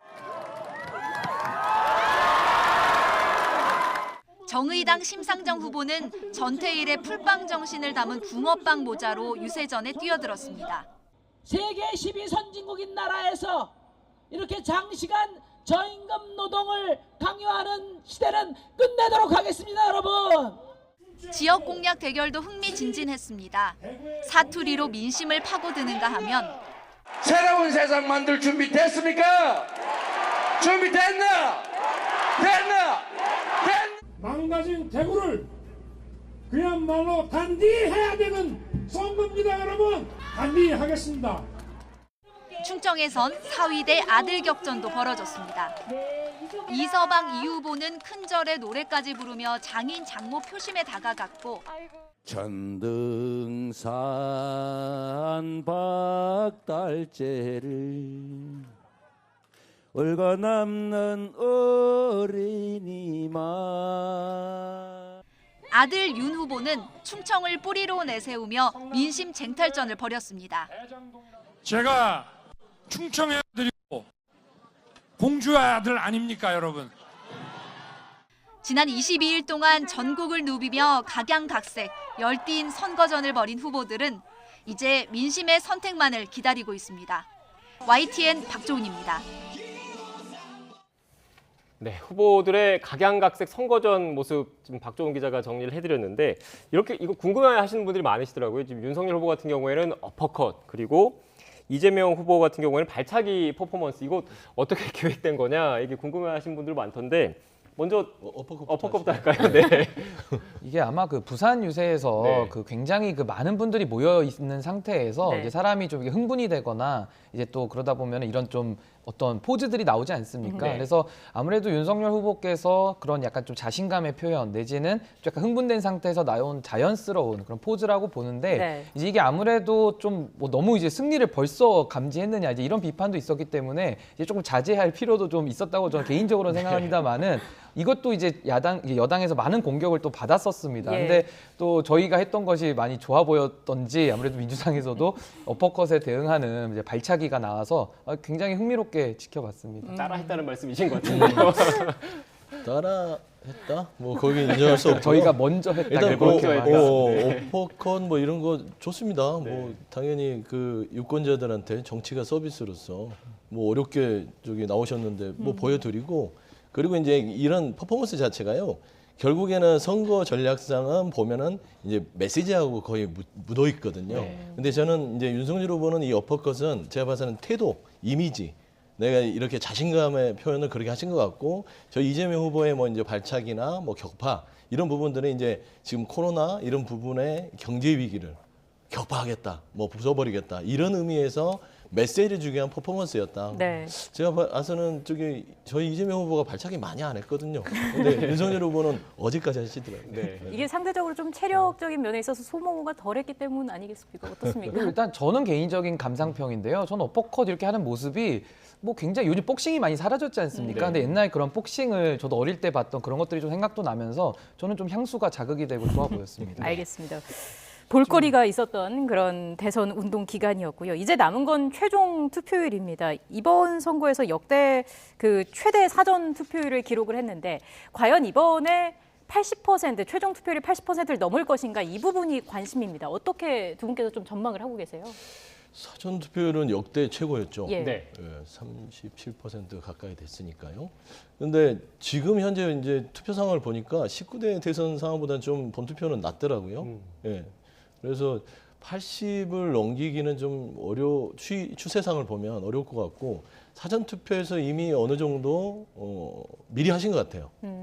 그리고 본투표 자체도 좀 이게 투표율이 80을 넘어가는 것들은 이런 추이라면 한 77에서 78 그래서 역대 이제 대선 2012년 정도 수준에서 머물지 않을까 그렇게 보이는데 통상적으로 이게 뭐 정권 교체의 어떤 요구가 많았다면 투표율이 높을수록 어떤 분노의 표출이 있겠죠. 그런데 투표율이 낮다는 것은 어느 정도 상쇄가 되고 부동층이나 이런 부분에서 합리적인 판단을 통해서 선택을 사전 투표에서 하시고 본 투표에 나오시고 그다음에 나머지는 기권하는 분들도 덜어 나올 공산이 크기 때문에 80 미만이 나오지 않을까 그렇게 생각합니다. 네, 지금 저희가 실시간으로 그 YTN 로고 바로 밑에 그 전국 투표율이 지금 나가고 있는데요.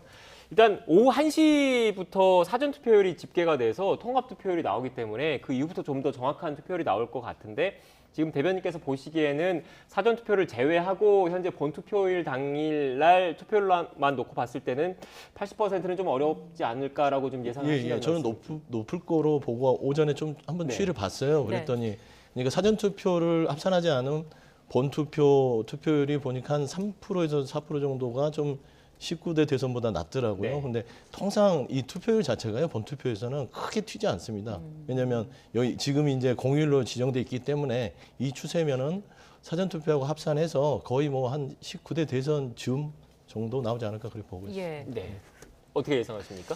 일단은 그 투표가 저는 진짜 100% 다 하셨으면 좋겠습니다. 네. 이제 국민분들께서 아무래도 이제 우리 헌법에 대한민국의 주권이 다 국민에게 있다는 걸 확인하고 있지 않습니까? 근데 우리가 주권을 어떻게 확인하겠습니까? 결국은 이 5년마다 한 번씩 우리의 지도자를 뽑을 때 내 표 하나가 정말 결과를 가른다는 심정으로 투표를 해주셔야 그것이 정말 맞는 것이거든요. 그래서 투표라는 것은 국민의 권리면서 또 의무라고까지 할 수는 없지만 민주사회를 살아가는 사람들의 책임과 역할이다, 저는 이렇게 봅니다.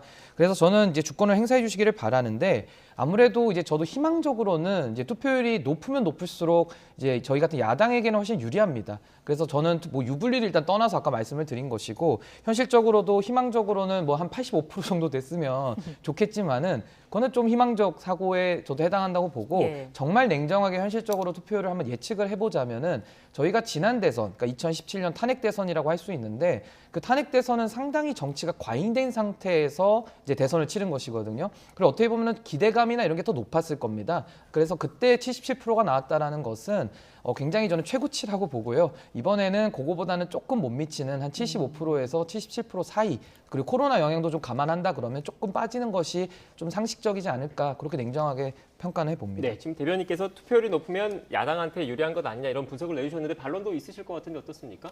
일단 모르겠어요. 네. 이 투표율이 과연 지금처럼 초접전 상황에서 이루어진 대선이 몇 안 됐던 예. 것 같아요. 네.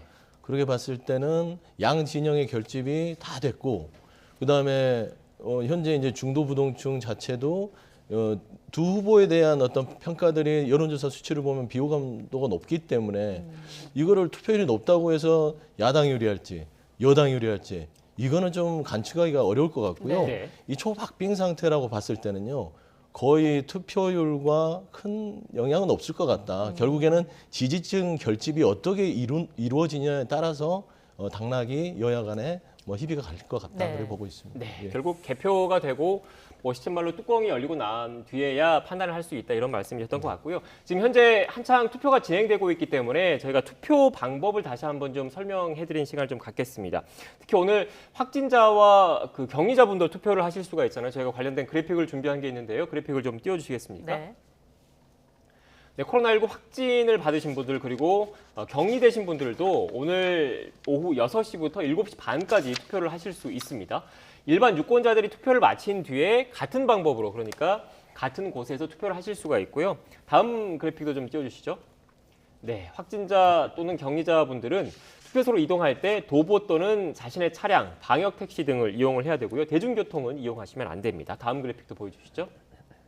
네, 신분증 필요하고요. 보건소가 보낸 외출 안내 문자, 그러니까 확진이나 격리 통지를 받았다는 것을 입증을 해주셔야 된다는 점 참고로 말씀을 드리겠습니다. 자, 이번에 뭐 워낙 초접전으로 진행이 되고 있기 때문에 과연 당선자의 윤곽이 또 언제쯤 드러날까, 이 부분도 궁금한 부분이거든요. 어떻게 전망을 하고 계십니까? 7시 반에 끝나죠, 투표가. 네. 그러면은 물리적으로 이제 개표 상황이 쭉 있다고 보면 빨라야 한 1시 반, 새벽 1시 반 정도. 근데 지금처럼 이렇게 초접점 상황이라면요. 예. 한 2시, 3시 정도도 저는 예측을 합니다. 왜 그러냐면 한 1%에서 2% 정도의 초박빙 상황이라면요. 통상 표가 한 30에서 한 60만 표 정도 되거든요. 그러면 이게 이제 뭐 국회의원 선거가 아니라 대선이기 때문에 아주 그 표차가요. 마지막에 엎치락뒤치락 할 수가 있습니다.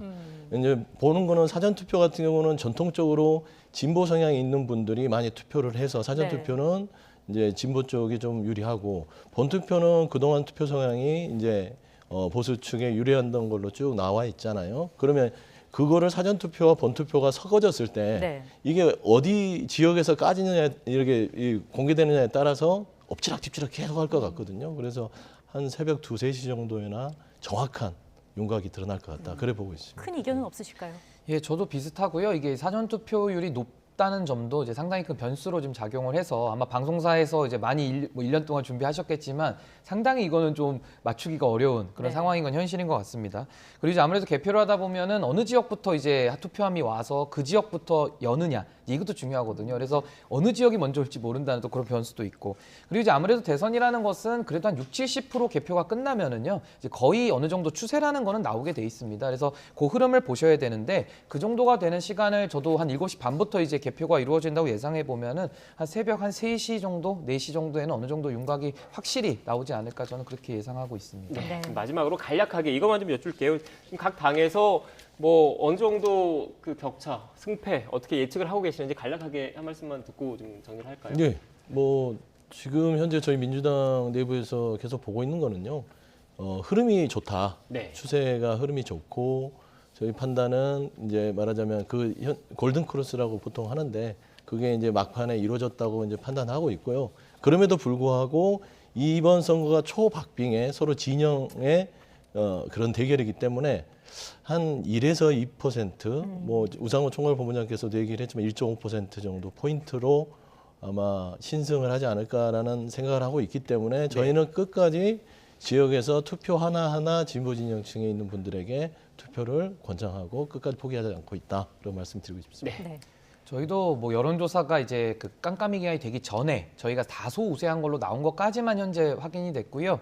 저는 근데 여론조사에 너무 이렇게 의지할 필요 없다고 봅니다. 결국 여론조사라는 것은 모의고사에 비유할 수 있고요. 결국 이제 본시험, 수능 시험 이제 오늘 지금 투표를 하면서 우리가 지금 치르고 있는 것이거든요. 네. 그래서 많은 분들께서 정말 투표로서 자신의 의사를 표시해 주시고 저는 한 4% 정도 좀 차이로 우리 당이 승리를 좀 거두지 않을까 조심스럽게 예측을 해보겠습니다. 네. 실제 결과가 어떻게 나올지는 뭐 내일 새벽이 시작에 돼봐요. 확인이 네. 되지 않을까 싶고요. 오늘 두 분 모두 그 웃으시면서 상대방을 존중해 주시고 이렇게 토론을 해주셨는데 선거가 끝나고 나서 어느 누가 당선이 되든지 간에 두 분 모두 그리고 정치권에서 국민 화합, 국민 통합을 위해서 더 애써주셨으면 좋겠다는 생각도 가져봅니다. 지금까지 서영주 더불어민주당 상근 부대변인, 신인규 국민의힘 상근 부대변인과 이야기 나눴습니다. 오늘 말씀 고맙습니다. 고맙습니다.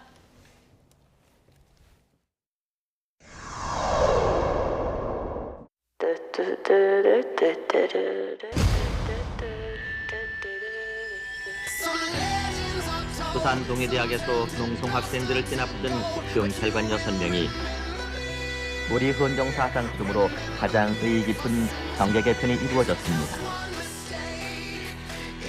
폭력에 대한 전쟁을 선포하고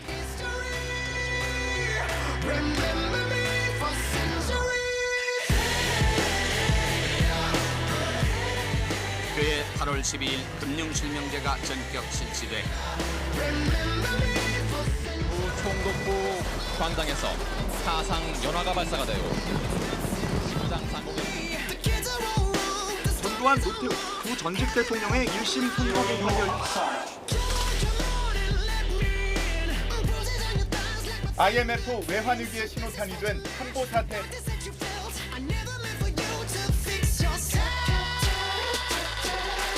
일 년 반 만에 이뤄낸 IMF 극복에는 세계도 놀랐습니다. 꿈이 현실로 이루어졌습니다. 질곡의 한국 현대사의 물꼬를 바꾼 순간입니다. 현직 대통령 아들의 일단 구속이 새로운 정치를 열어주는 계기가 돼야 한다는데 정치권은 큰 목소리를 냈습니다. 권평 씨는 20여 년 전 이 일대 1,900평가량의 땅을 샀고 안희정 씨에 대한 신문에서 불법 자금 수수와 수고하셨습니다. 감회를 선포합니다. 부동산 시장도 타격을 받고 있습니다.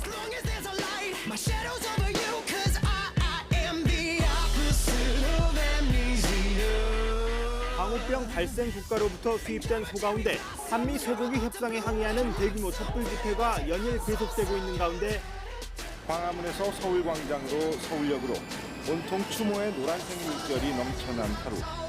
대통령은 농수산물 도매시장을 찾아 상인들과 시민들을 만난 뒤 현장 회의를 열어 국민의 이목구 집중돼 있는데요. 국민께도 한 말씀 해주세요. 죄송합니다.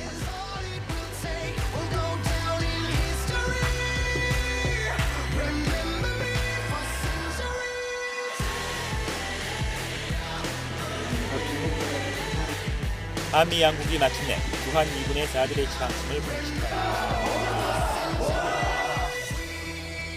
검은 코트에 검은 안경, 짙은색 모자를 쓰고 서울중앙지검에 도착한 최순실 씨.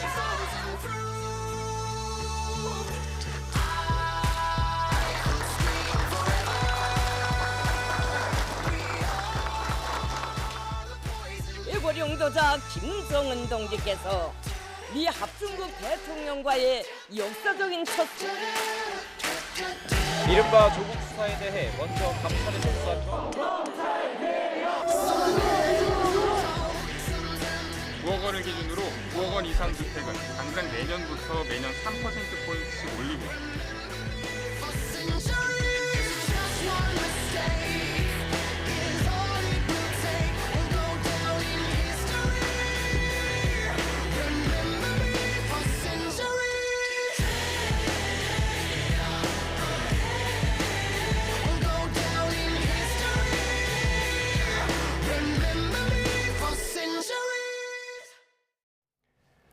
네, 잘 차려진 밥상처럼 마음을 사로잡는 것도 흔치 않죠. 네, 전국의 맛집과 함께 투표율 확인하면서 민심 충전해 보시죠.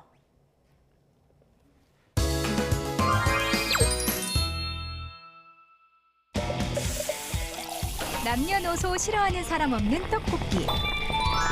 후보님들 그 인기 부러우시죠? 켜켜이 접어놓은 유권자 마음. 드디어 오늘 쫙 펼치나요?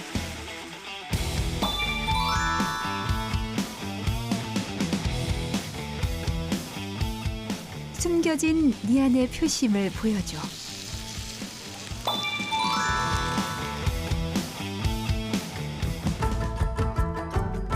왼쪽이면 어떻고 오른쪽이면 어떻습니까?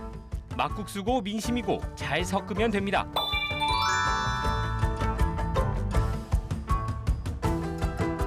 누구나 만들 수 있지만 아무나 만나게 못 만드는 도토리묵. 정치와 비슷하네요.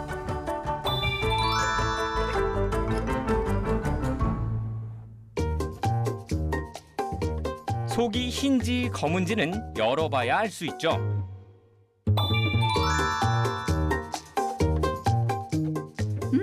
작다고 무시하지 마세요. 한 마리 한 마리 모여 턱 쏘는 매콤한 맛이 일품입니다. 민심도 그렇겠죠? 장수의 상징 복숭아. 민심에 오래도록 남을 당선자는 누구일까요?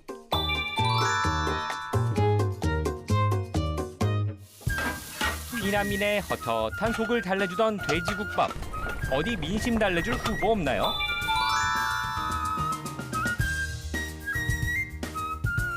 급하지 않게 은근하고 세심한 관심이 필요합니다. 아, 불고기 말고 민심이요. 속을 알 수 없지만 한 번 뚜껑 열리면 막을 수 없습니다.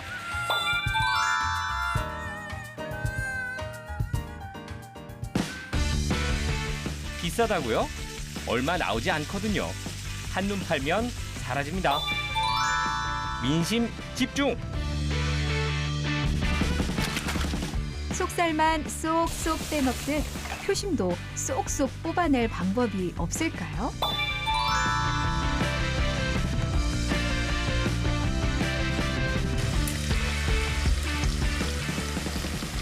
튀김을 감싼 상추처럼 민심을 부드럽게 감쌌다면 당선! 간장이 속살까지 스며들어야 참맛이죠. 민심의 속살을 파고들 후보는 누구일까요?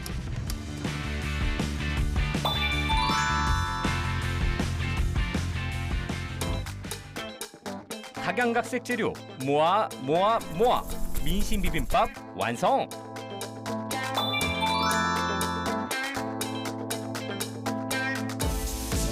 어디가 제일 긴지 묻지 마세요. 길고 짧은 건 대봐야지요.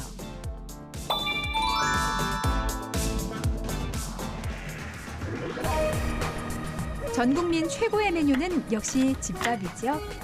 엄마의 된장찌개처럼 지친 일상을 위로할 후보를 찾습니다.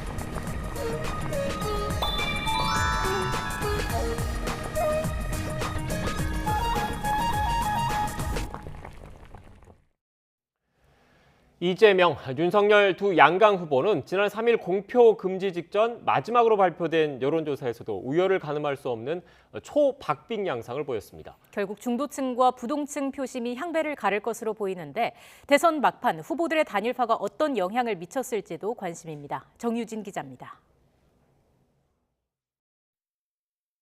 여론조사기관 4곳이 지난달 28일부터 사흘간 안철수 대표를 포함한 다자대결 판세를 조사한 결과 이재명, 윤석열 두 후보는 지지율 40%로 격차 없는 동률을 이뤘습니다. 문화일보 의뢰로 엠브레인 퍼블릭이 지난 1일부터 이틀간 진행한 조사를 보면 안 대표를 제외한 가상 양자 대결에서도 두 사람 격차는 오차 범위 아닌 0.9%포인트에 불과했습니다. 선거법상 여론조사 공표가 금지되기 직전인 지난 2일까지 이뤄진 조사에서도 승부의 추가 팽팽한 균형을 맞춘 겁니다. 양진영이 최대로 결집한 상태에서 20% 안팎으로 추정되는 중도 부동층의 결정이 결국 대선을 판가름할 것으로 보이는데 투표 엿새 전 극적으로 성사된 야권 후보 단일화가 이들 표심에 얼마나 영향을 미쳤을지가 관건입니다.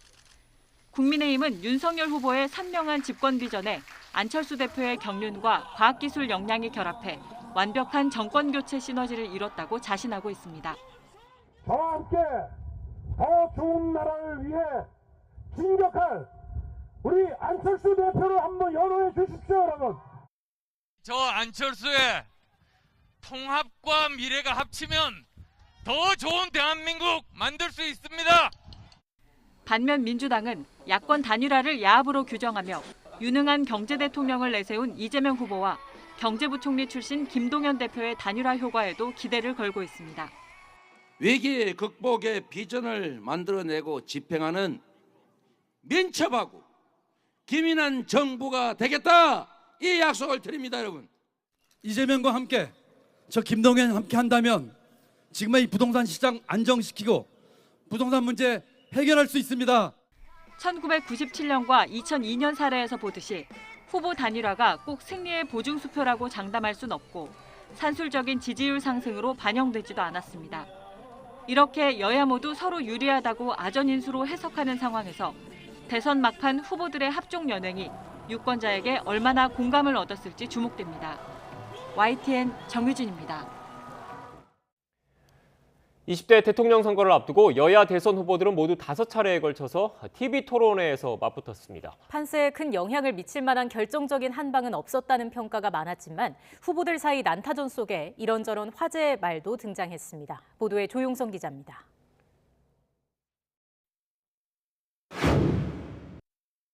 TV 토론회장을 가장 뜨겁게 달군 건 역시 대장동 개발 의혹이었습니다. 이거 보세요. 동의하십니까? 지금까지 동의하십니까? 다수당으로서 수사도 다 동의하십니까? 지금 뭐 대통령 선거가 국민학교 애들 반장 선거입니까? 정확하게 수사가 이루어지지 않고 덮었지 않습니까? 그래서 특검하자니까요. 지난 국민 여러분, 한번 보십시오. 누가 진짜 몸통인지. 거짓말이 워낙 달인이시다 보니까 뭐 못하는 말씀이 없으신데. 이완용, 안중근까지 등장했습니다. 저는 윤석열 게이트다, 이게. 윤석열이 몸통이다, 이렇게 생각합니다. 제가 뭐 성남시장을 했습니까? 뭐 경기지사를 했습니까? 마치 이완용이 안중근에게 그 나라 팔아먹은 사람이라고 하는 얘기랑 똑같은 거지. 문재인 정부 최대 실책으로 꼽히는 부동산 정책을 두고 곳곳에서 충돌했습니다.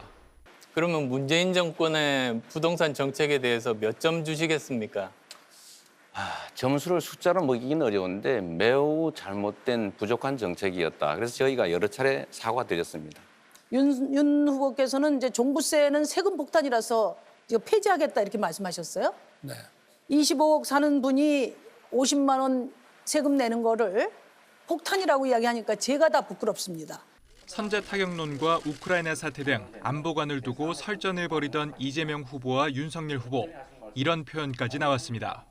시중에 후보는 이런 얘기 있어요. 우리 후보님 빙하 타고 온 둘리 같다.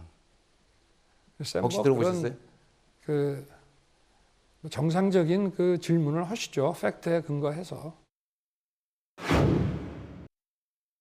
거친 비방전 속에 배우자 의혹도 격한 공방의 대상이 됐습니다. 부인께서 지금 도이치모터스 이거 지금 주가 조작에 연루돼 있다는 말이 많은데 아직까지 뭐 무슨 문제점이 드러난 적은 없습니다. 자택을 수시로 오가면서 배우자 비서 역할을 했어요. 다시 한번 사과드립니다. 이재명 후보와 윤석열 후보, 두 양강 후보의 난타전이 주로 주목을 받았지만 삼지대 후보들의 활약도 눈길을 끌었습니다.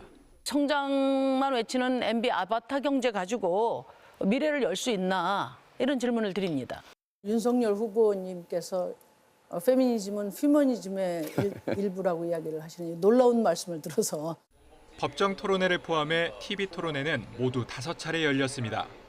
그러나 후보들의 면면을 꼼꼼히 들여다보기에는 턱없이 부족했다는 지적도 있는 만큼 개선 마련도 필요해 보입니다. YTN 조용성입니다.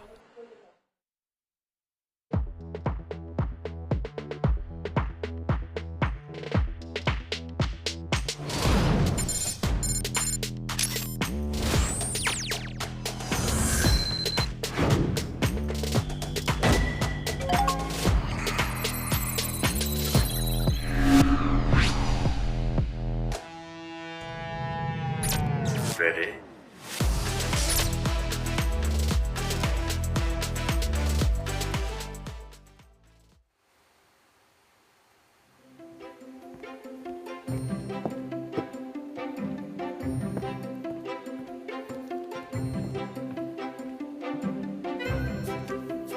네, 민심 2022 YTN 대선 방송 함께하고 계십니다. 여기는 YTN 홀에 마련된 민심연구소입니다. 네, 그 어느 때보다 혼란스러웠다는 평가 속에 진행되고 있는 20대 대선. 민심을 좀 더 자세히 들여다보는 시간을 마련했습니다. 한국정당학회와 함께 이번 20대 대선에 대한 유권자들의 인식을 조사해봤는데요. 먼저 조사 개요를 간단히 설명해 드리자면 지난달 10일과 11일 이틀 동안 엠브레인 퍼블릭이 자체 패널단을 대상으로 온라인 설문 방식으로 진행을 했고요. 전국 만 18세 이상 유권자 1,005명이 응답했습니다. 조사 대상은 성별, 연령별, 지역별 인구 구성비에 맞게 무작위로 추출했고 표본 오차는 95% 신뢰 수준의 플러스 마이너스 3.09%포인트였습니다. 자, 그럼 지금부터 이번 조사 결과를 두 분과 함께 좀 더 자세히 들여다보겠습니다. YTN 기획탐사팀 김지환 기자, 그리고 이번 조사에 도움을 주신 한국외대 정치외교학과 이재묵 교수 두 분 모시겠습니다.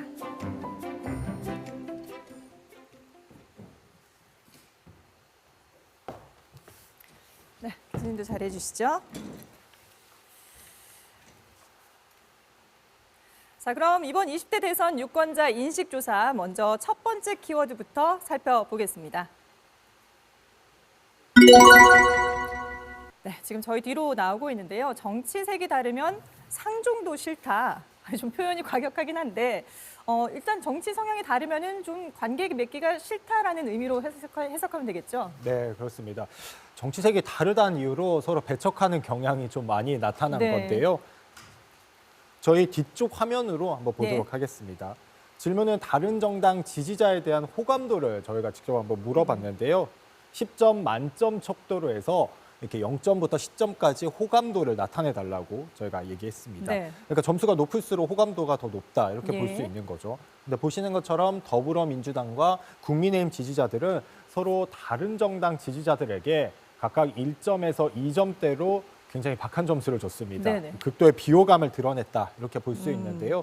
같은 정당 지지자들에 대해서는 6점 이상으로 보통 이상의 호감도를 나타낸 것과는 대조적이다 이렇게 볼 수 있습니다. 심지어 정치 성향이 다른 사람과는 아예 교류 자체를 꺼리는 것으로 나타났는데요.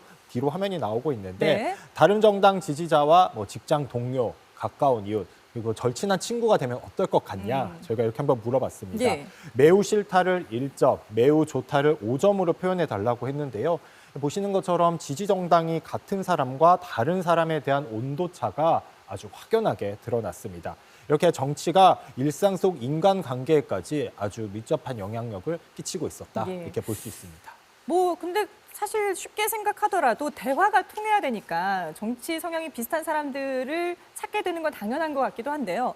그런데 이게 이제 구체적인 숫자로 이렇게 정도를 확인할 수 있다는 게 아마 의미가 있는 게 아닌가 싶습니다. 맞습니다. 그런데 이 정치색이 배우자를 고르는데도 상당히 영향을 미친다면서요? 네, 그렇습니다. 오늘 함께 자리하고 계시는 이재묵 교수님의 네네. 연구였는데요. 함께 보도록 하겠습니다. 저희가 759명을 대상으로 다른 정당을 지지하는 이성과의 결혼에 대해서 어떻게 조사했는지 그 논문을 들여다본 건데요. 네. 절대 안 된다고 답한 사람까지 포함을 하면 안 한다고 답한 사람이 절반을 넘었습니다. 예. 문제 없다 이렇게 답한 사람은 20%에도 못 미치는 모습을 볼 수 있는데요. 네.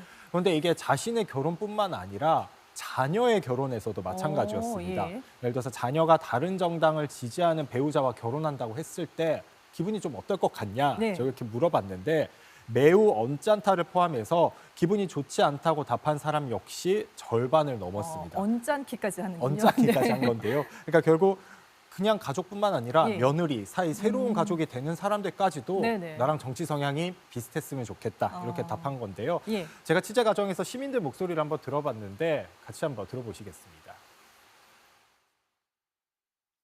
배우자는 조금 그래도 비슷한 게 좋지 않나. 어떤 부분에서?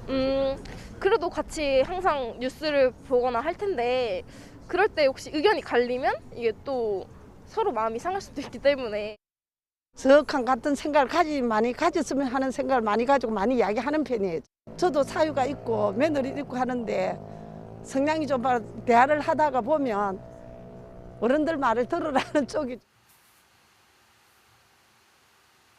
네, 시민들의 얘기 들어봤는데요. 뭐 사실 명절에 가족들끼리 모였을 때도 정책이 잘못하면 큰 싸움이 벌어진다라고들 하잖아요. 보면은 이제 종교 못지않게 정치 성향도 결국은 이 배우자를 선택하는데 상당히 중요한 요소가 된다라는 걸 알 수 있는데요. 이 현상을 이 교수님 어떻게 해석을 해야 될까요? 우리 김 기자님이 잘 설명해 주셨는데요. 그러니까 우리가 이제 최근 한국 정치를 얘기할 때 양극화가 굉장히 심각하다는 얘기를 네네. 해요. 근데 우리가 생각할 때 이제 정치에 국한된 얘기가 아닐까 했는데 그러한 양극화와 대립이 우리 일상 속으로 파고들고 있다. 그런 게 가장 큰 문제가 아닐까 하는 생각이 들고요. 예.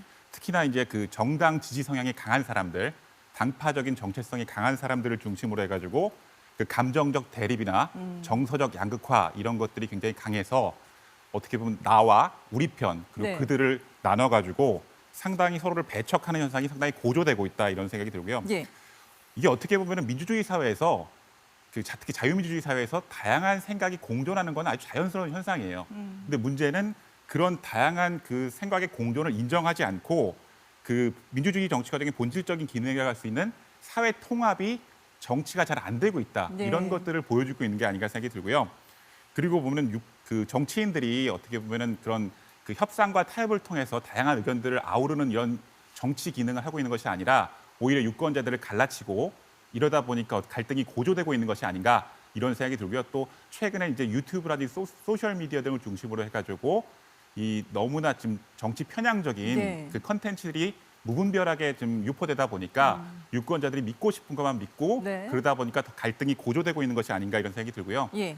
결국은 이렇게 극단적인 편향성이 지속되다 보면은 우리 그 정치 공동체, 우리 사회 공동체가 상당히 지속하기 어려워진다 이런 걱정이 들고요. 네. 그래서 생각이 좀 다르지만 우리가 같은 공동체에 살고 있다는 관용과 공존의 정신이 좀 어느 때보다 필요한 시기가 아닌가 합니다. 예. 그러니까 다양성, 다름을 인정하는 게 중요하고 필요하다라고 예, 정리를 해볼 수 그렇습니다. 있을 것 같은데요. 뭐 국민 통합이라는 본령을 다하지 못하고 있는 우리 정치권이 좀 새겨들어야 되는 그런 부분이 아닌가 싶습니다. 자, 그럼 이 내용을 취재한 김지환 기자와는 여기서 인사를 하겠습니다. 김지환 기자 수고했습니다. 네, 이번에는 두 번째 키워드 알아보겠습니다. 키워드 보여주시죠. 네, 이게 누구 공약이더라라는 키워드입니다. 이 내용은 기획탐사팀 신지연 기자와 함께 짚어보겠습니다.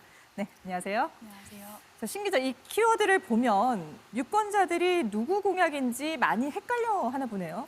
네, 그렇습니다. 대통령 후보를 고를 때 가장 중요한 것 중 하나가 이제 공약일 텐데요. 네.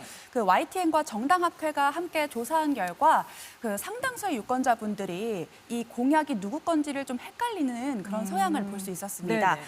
먼저 뒤편에 준비된 좀 화면이 있을 텐데요. 네. 같이 보면서 설명드리겠습니다.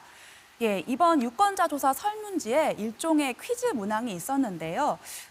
지금 화면 가운데 보시는 것처럼 공약을 제시하고 누구의 후보의 것인지 맞춰보는 형식이었습니다. 예. 그런데 100점 만점에 전체 평균이 29점 정도였습니다. 100점 만점에 29점이요? 네, 높지 않은 점수죠.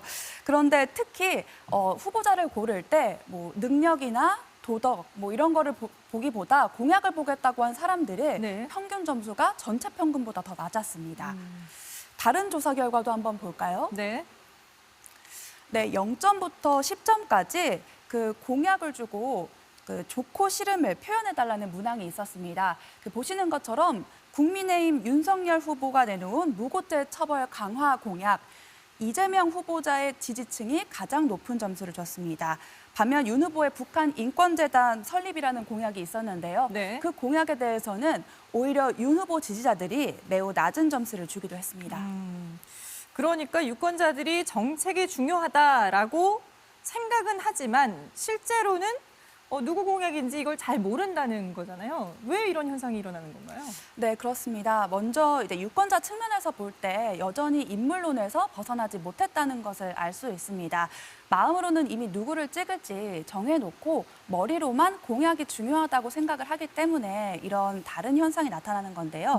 그리고 무엇보다도 후보들의 공약을 알리고 검증해야 될 언론이 제 역할을 못했기 때문이라고 봐야 될 것 같습니다. 그 외에도 이제 후보들이 득표 전략에만 몰두해서 좀 차별화된 정책을 내지 못했다라는 그런 비판의 목소리도 있을 것 같아요. 이른바 닮은 꼴 공약, 이런 것들이 유권자들을 좀 헷갈리게 했다는 건데요.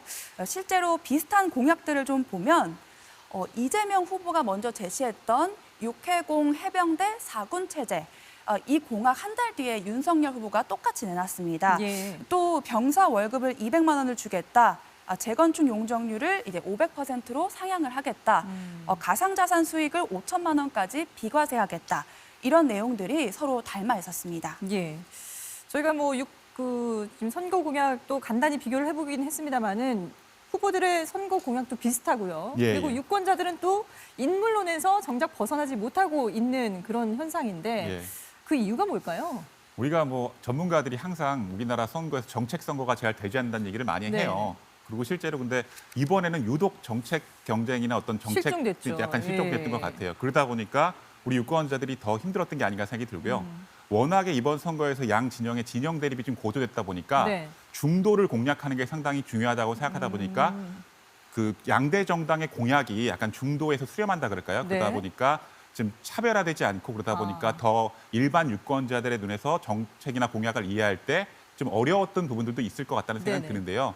더 심각한 문제는 제가 보기엔 근데 어떤 우리 유권자들이 정책을 먼저 보고 공약을 먼저 보고 그 후보자를 평가하는 것이 아니라 후보자를 먼저 평가한 다음에 그 다음에 정책을 보다 보니까 약간의 선후 관계의 차이가 있는 것이 아닌가 조심스럽게 저는 그렇게 평가를 하고요. 그래서 다시금 제가 교과서적으로 말씀을 드리는데 우리 유권자들이 먼저 우리가 지금 블라인드로 우리가 이렇게 테스트하는 것처럼 공약을 먼저 보시고 그다음에 나의 정치적인 어떤 그 관점이나 이해를 잘 대변해 주시는 후보자를 선택하시는 것이 그들에게 더 좋지 않을까 그런 생각을 합니다. 그러니까 이제 덮어놓고 그냥 정당만 보고 지지하는 유권자들은 조금 줄어든 반면에 아직도 인물로는 좀 영향이 크다 이렇게 볼 수 있겠군요. 그런 게 있는 것 같습니다. 아무래도 워낙에 또 양극화가 심하다 보니까. 거기다가 저희 언론도 공약 소개와 검증을 하는데 조금 더 노력을 기울여야 되겠다라는 생각이 듭니다. 네, 신지영 기자도 여기서 인사를 하죠. 고생했습니다. 감사합니다. 네, 자 그럼 마지막 세 번째 키워드 살펴보겠습니다. 네, 키워드 보여주시죠. 능력이냐, 도덕성과 인성이 우선이냐라는 키워드입니다. 이번 대선은 주요 후보는 물론 가족과 관련된 여러 의혹이 불거지면서 역대급 비호감이란 수식어가 붙기도 했죠. 상대방의 실수나 약점을 공략하는 네거티브도 여전했습니다. 유권자들은 후보를 선택할 때 어떤 기준을 가장 중요하게 봤을까요? YTN이 정당학회와 함께 조사를 했는데요. 그 결과도 저희 화면 뒤로 다시 확인을 해보겠습니다. 자, 10점에 가까울수록 더 중요하게 본다라는 건데요. 후보자의 능력이 8.03%로 가장 최우선으로 꼽혔습니다. 그리고 도덕성과 인성, 정책과 공약, 이념 성향 등의 순으로 나타났습니다. 전통적으로 중요한 요소였던 출신 지역이나 주변 사람들의 평가, 그리고 소속 정당 등은 상대적으로 낮게 평가가 됐습니다. 교수님, 지금 이렇게 나온 결과, 유권자들의 민심 어떻게 해석을 해야 될까요? 이게 우리가 전통적으로 한국 선거에서 가장 중요하게 여겨졌던 게 이제 지역이라든지 네네. 출신지, 그다음에 뭐 정당 이런 것들이 중요했는데 물론 후보자도 중요했어요. 네. 근데 이번에는 워낙에 그 두 후보가 국회 경험이 없으시잖아요. 네. 그러다 보니까 워낙에 인물 중심으로 좀 부각됐던 것이 아닌가 하고 그다음에 후보자의 배경, 네. 그다음에 도덕성, 인품 이런 것들 위주로 좀 평가됐던 선거가 아닌가 하는 생각이 들고요. 네. 흥미로운 거는 보면은 각자 지지하는 후보에 따라서 유권자들이 서로 후보자들의 강점을 중심으로 좀 평가하는 것이 아닌가 이런 것이 좀 흥미로웠던 예, 포인트인 것 같아요. 예. 예를 들면은 민주당 이재명 후보를 지지하는 사람들은 능력이나 정책을 위주로 네.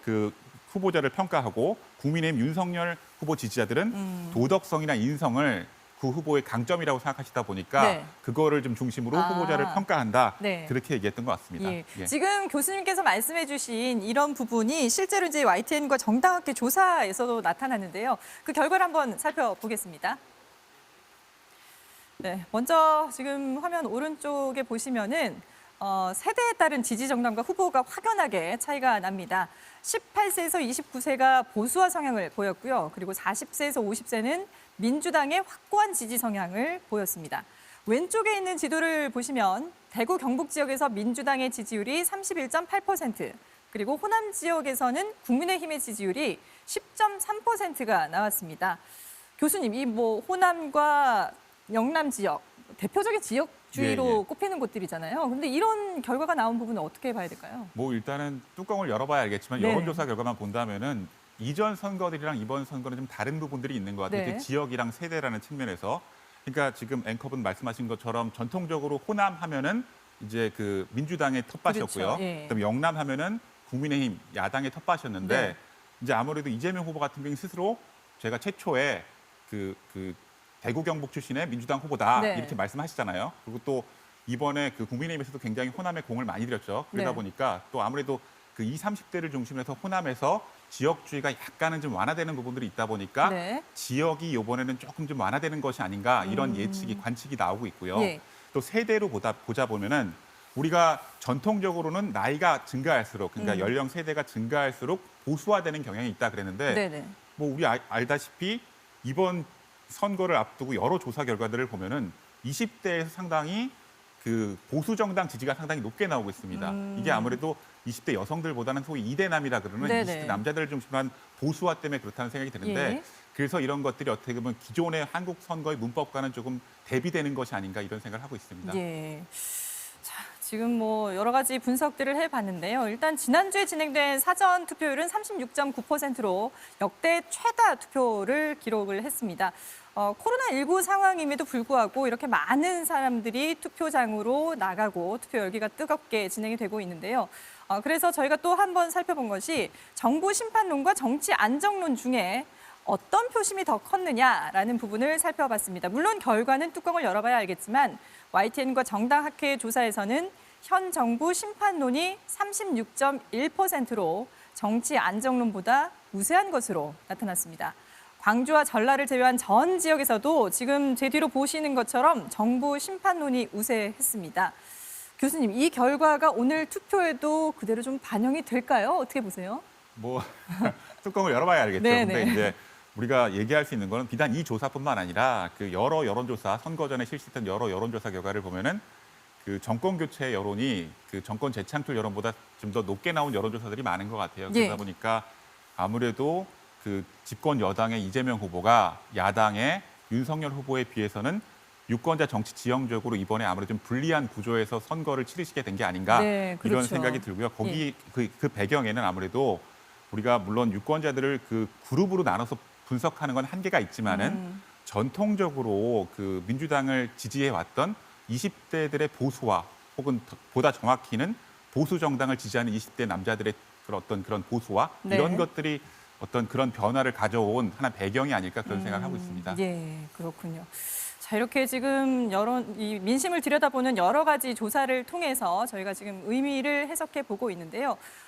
교수님 보실 때 지금까지 저희가 살펴본 이런 조사 결과에서 얻을 수 있는 민심의 의미, 그리고 또 앞으로 우리 정치가 풀어나가야 될 과제가 있다면 어떤 걸 꼽을 수 있을까요?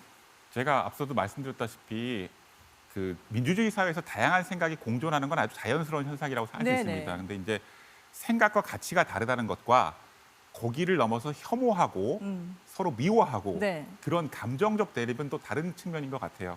그래서 우리가 어떻게 보면은 이번 선거를 임하면서 너무 한국 사회가 좀 대립과 그 감정적 대립이 상당히 고조되어 있는 것 같습니다. 네. 그래서 선거를 잘 마치고 부디 네. 우리 정치인들의 가장 큰 역할이 결국은 다양한 생각을 잘 대표해서 그런 갈등을 최소화하고 사회 통합을 이루는 것이 그 가장 중요한 역할과 기능이 아닐까 하는데 부디 이번 선거 끝나고 네. 유권자들은 선거 결과를 좀 그 겸허히 받아들이고 예. 또 우리 정치인들은 그런 결과 속에서 사회 통합, 국민 통합을 할 수 있도록 좀 잘 하셨으면 좋겠습니다. 네. 그리고 보면은 저를 포함해서 우리 유권자들이 좀 서로 다름을 인정하고 네네. 좀 관용과 좀 그런 태도를 좀 키웠으면 좋겠다는 생각을 합니다. 예. 감사합니다. 그런 다름을 인정하는 사회를 만들기 위해서는 결국은 소중한 한 표를 행사를 해야 될 텐데 아직까지 투표하지 않으신 유권자들은 지금이라도 빨리 가까운 투표소를 찾으셔서 소중한 한 표 행사하시기 바랍니다. 교수님은 투표하셨어요? 예, 전 사전 투표했습니다. 아, 그러시군요. 저는 지금 이제 방송 끝나고 투표하러 갈 텐데요. 오늘 결과가 상당히 궁금했습니다. 자, 이렇게 서로 인정하고 존중하는 태도가 필요하다. 아주 중요한 결론을 내주셨는데요. 결국 어느 후보가 당선이 되든 양극단으로 나눠져 있는 사회 그리고 국민의 마음을 어떻게 하나로 모으느냐가 최우선 과제가 되지 않을까 싶습니다. 과연 민심에 한 걸음 더 다가선 후보가 누가 될지 오늘 저녁 대표 방송도 저희 YTN과 함께 해주시기 바랍니다. 저희는 여기서 인사드리겠습니다. 한국외대 정치외교학과 이재목 교수와 함께했습니다. 교수님 수고 많으셨습니다. 수고 많으셨습니다. 감사합니다.